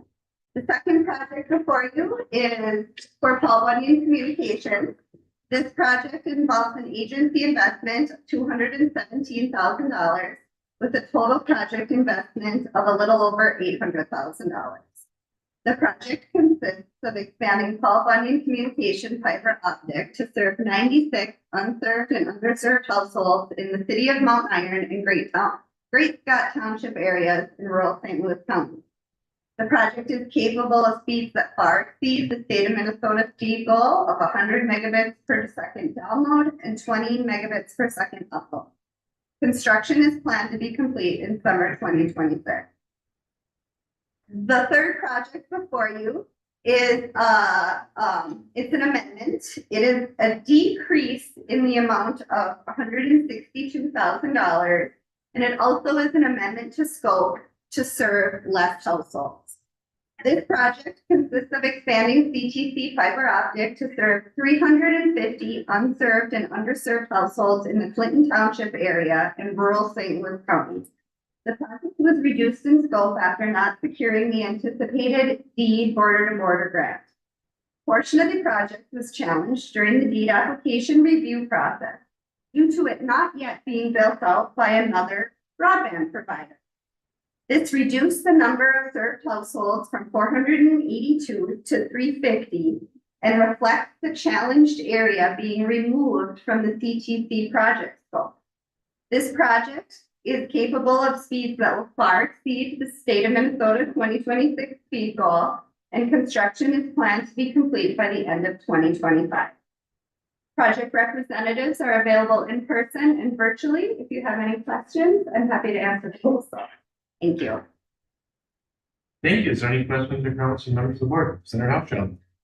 Thanks so much for this. I'm always excited when we do broadband grants because what we see is that even through the expansion that has happened on broadband at the state level, which is meant to reach more rural communities, what we see is that there are still townships in particular or really, really ultra small communities that can't make the math work. And I think we should be really grateful to be in the Taconite Relief area because I have townships in my community, in my district, that are just outside of the IRRB and are still struggling to get basic broadband to their communities. And so there's a huge gap.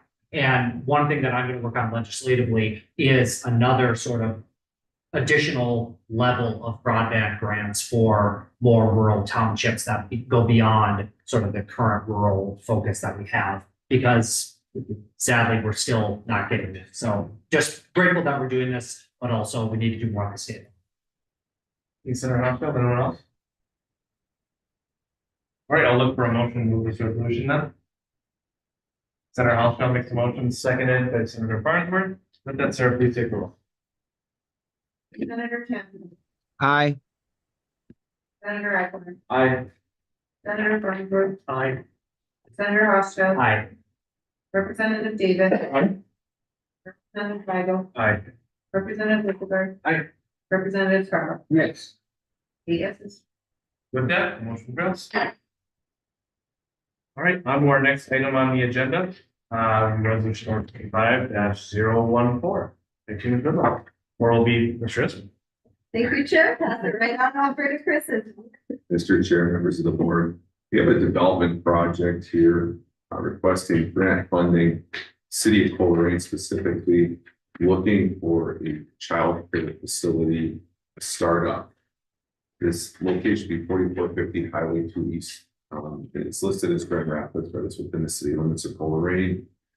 And then it sits within a 20-mile radius of 80% of the child care development need within Itasca County. So this location is a prime location to serve business, industry, and residents. I believe it's about 6.5 miles from downtown Grand Rapids. So it's a very central location. The description of this project, it consists of utilities and site work for the construction of a new child care facility. Roots and Wings Early Learning Center LLC plans to construct a 9,500 square foot building on a 30-acre parcel for the purpose of providing child care related services.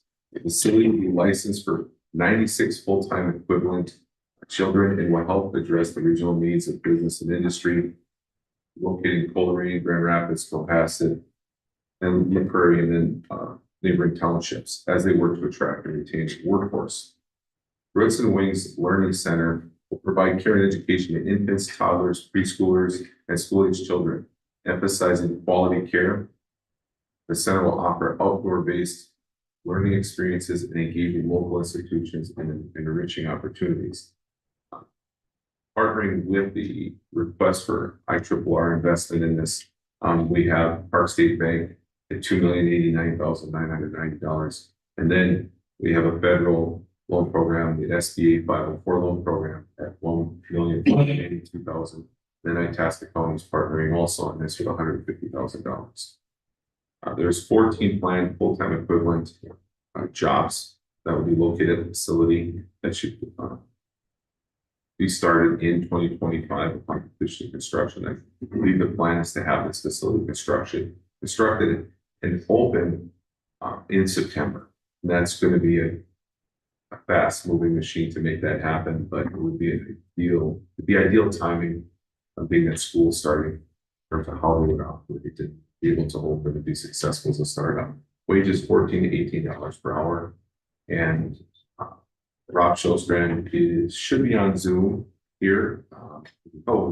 We're at 2:13. I don't know what our Zoom time was set for. I see the champ is still there, but he's here available. Any questions, or I can answer questions. Any questions or comments on the board? Senator Roscoe. Well, thanks, Chris, for bringing this forward. You know, again, similar to broadband, I don't think there's any better investment than we can make than in childcare. You know, we're talking about 400 and some spots being vacant in Itasca County. Just outside of Duluth, we got news that 3 childcare facilities are closing, leaving 400 spots open there. This is a real crisis. And I think understanding that it's not just going to take private investments, but that counties, the IRRB, the state, we all have to step in to make this happen. And it's especially true in our rural communities. I have rural communities, frankly, even on the Iron Range, that quite literally don't have healthcare. And so when you're trying to recruit a mining workforce, a healthcare workforce, any sort of workforce, you need to have childcare available because otherwise folks are going to find jobs elsewhere. And we know that the suburbs and the more urban places have these available. So making sure that we're competing in that way is really important. I just got a notification on my phone from my kids' childcare. My daughter's playing with Play-Doh right now. So she's playing with Play-Doh, she's being cared for by professionals. I'm able to do my job as a senator. My wife is able to work at the hospital as an advanced practitioner. This is how the world works in a modern day. And my child is benefiting from that social interaction that she's having with other kids. So We need to make these investments. I hope we can do more as an agency with childcare. And I'm also leading an effort at the state level as well, to try to make it more affordable for families. But just a critical piece that we need everybody to care about, not just young families. We need to convince our seniors and other folks on fixed income that this is important for the vibrancy of our communities. So I'm grateful that we're doing this and hopefully we can do. And on that note, Mr. Chair, members of the board, this isn't new. We've had heavy investment last 24 months, just on a test, food task as central operation to Tasca Family YMCA, City of Cohasset investment into their childcare build out that the city owns the building. So our assumption is we'll continue to support this. $434 a square feet. I mean, back in the day, it was 150. When's it gonna stop? I mean, how can a company with 90 kids pay a $4 million debt? You wonder why childcare is expensive. I don't know what the solution is, you know, I mean, is it the regulation? What are the, how does it get, I mean, it's just like, that's a lot. Mr. Chair, yeah, Representative Scrabble, I have all the answers. No, you're moving.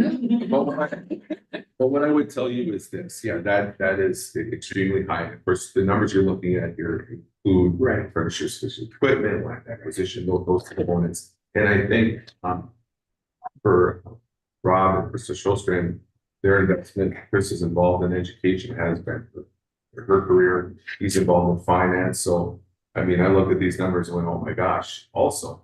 But they've worked out the plan, the interest rates will work. SBA offers that lower interest rate. But you're right, the cost of construction for a startup, there is a huge struggle right now. Obviously for childcare to stay operational, let alone walking the startup. And I think that's part of why we're here today. Without this investment, this project doesn't happen. We didn't put the $400,000 on the table for the infrastructure site work. So it's one of those where we know the investment is, it's not lining anyone's pockets. No, it's less than 10%, you know, and I don't have a problem with that. I just trying to figure out the legislative solutions. Yes, we got a couple years. In terms of Scott, anyone else? I just want to make a few closing comments on this because, I mean, the Center House Crowd and Representative Scott kind of hit on this is just really important. And childcare is what's going to make our region competitive. I tell you what, right now, saying you have a 30-acre childcare facility, that makes you one of the most competitive places to have your kids at in savings. So that's just incredible that we're going to be able to have most of that here. And I'll be biased, it's in House District 7A, so it's going to be a really good spot to have it. So with that, Senator Farnsworth moves resolution number 25-014, seconded by Representative Lisselgard. With that, Sarah, please take it. Senator Champion. Aye. Senator Eckborn. Aye. Senator Farnsworth. Aye. Senator Rothschild. Aye. Representative Davis. Aye.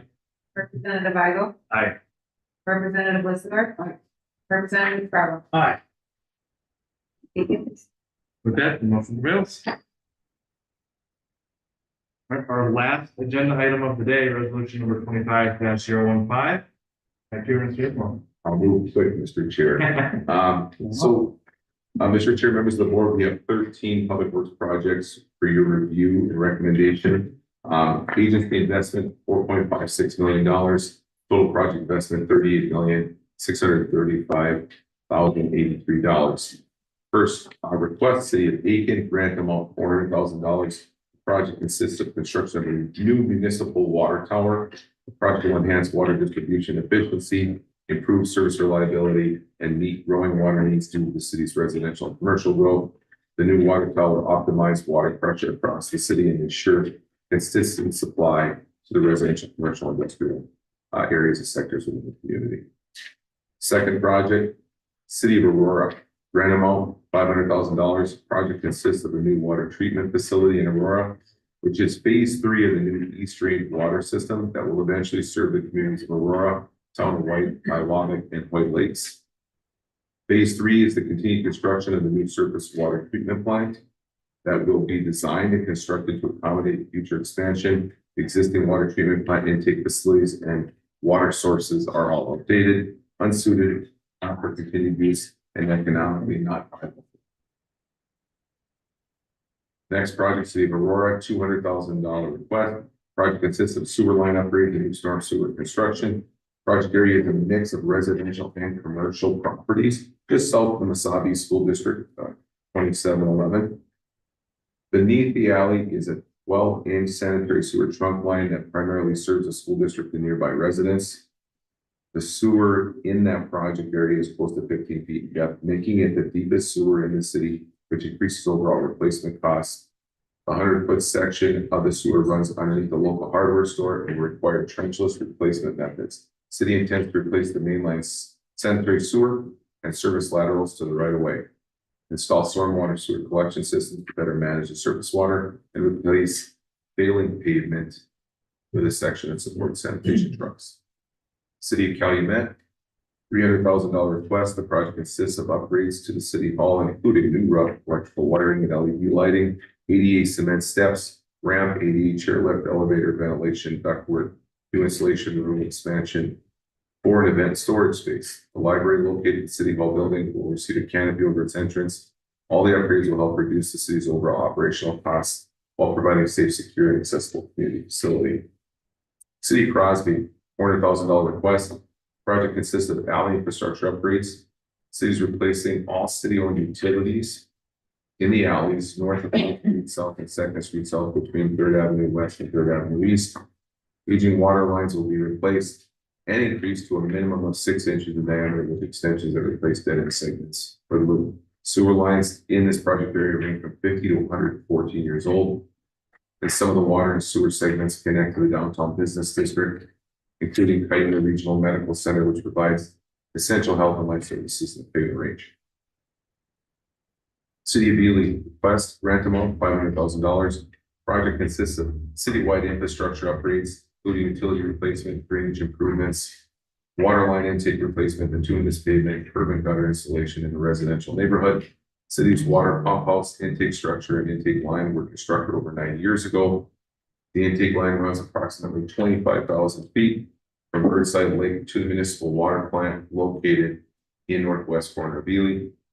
Replacement of the infrastructure is necessary to ensure reliable water to the city, City of Evelyn, grant amount request $100,000. Project consists of water main line replacement on Miller Trunk Road, which feeds 35 residential properties, 1 business, and the Evelyn, Virginia Municipal Airport. The upgrade will improve the water and fire protection in the project area. The section of pipe has failed numerous times during the past 20 years, causing outages and residential property damage. City of Evelyn, $500,000. Project consists of HVAC upgrades to the Evelyn Community Recreation and Office Building, which is 32 years old. Constructed in 1992, the 2-story facility has a 30,000 square foot usable space. It has fulfilled various educational community purposes. The city is investing to preserve and repurpose the community asset to serve the community and economic development needs. It has a full-size basketball court, retractable bleachers, a concession, and seating area. The building will offer several small offices and serve as a small business and entrepreneur hub. City of Grand Rapids, $180,000. Project consists of infrastructure upgrades to support the redevelopment of 2 vacant commercial buildings in downtown. The first building is located at 16 Northeast 3rd Street and will be converted from an office building into a restaurant. The second building is located at 210 North Coquitlam Avenue. It will be converted from an office building into a bar with apartments on the upper floor. The redevelopment of the 2 buildings will occur simultaneously. The owners of the 2 buildings, also known as Rapids Brewing Company. Second request from City of Grand Rapids. The request is for $130,000.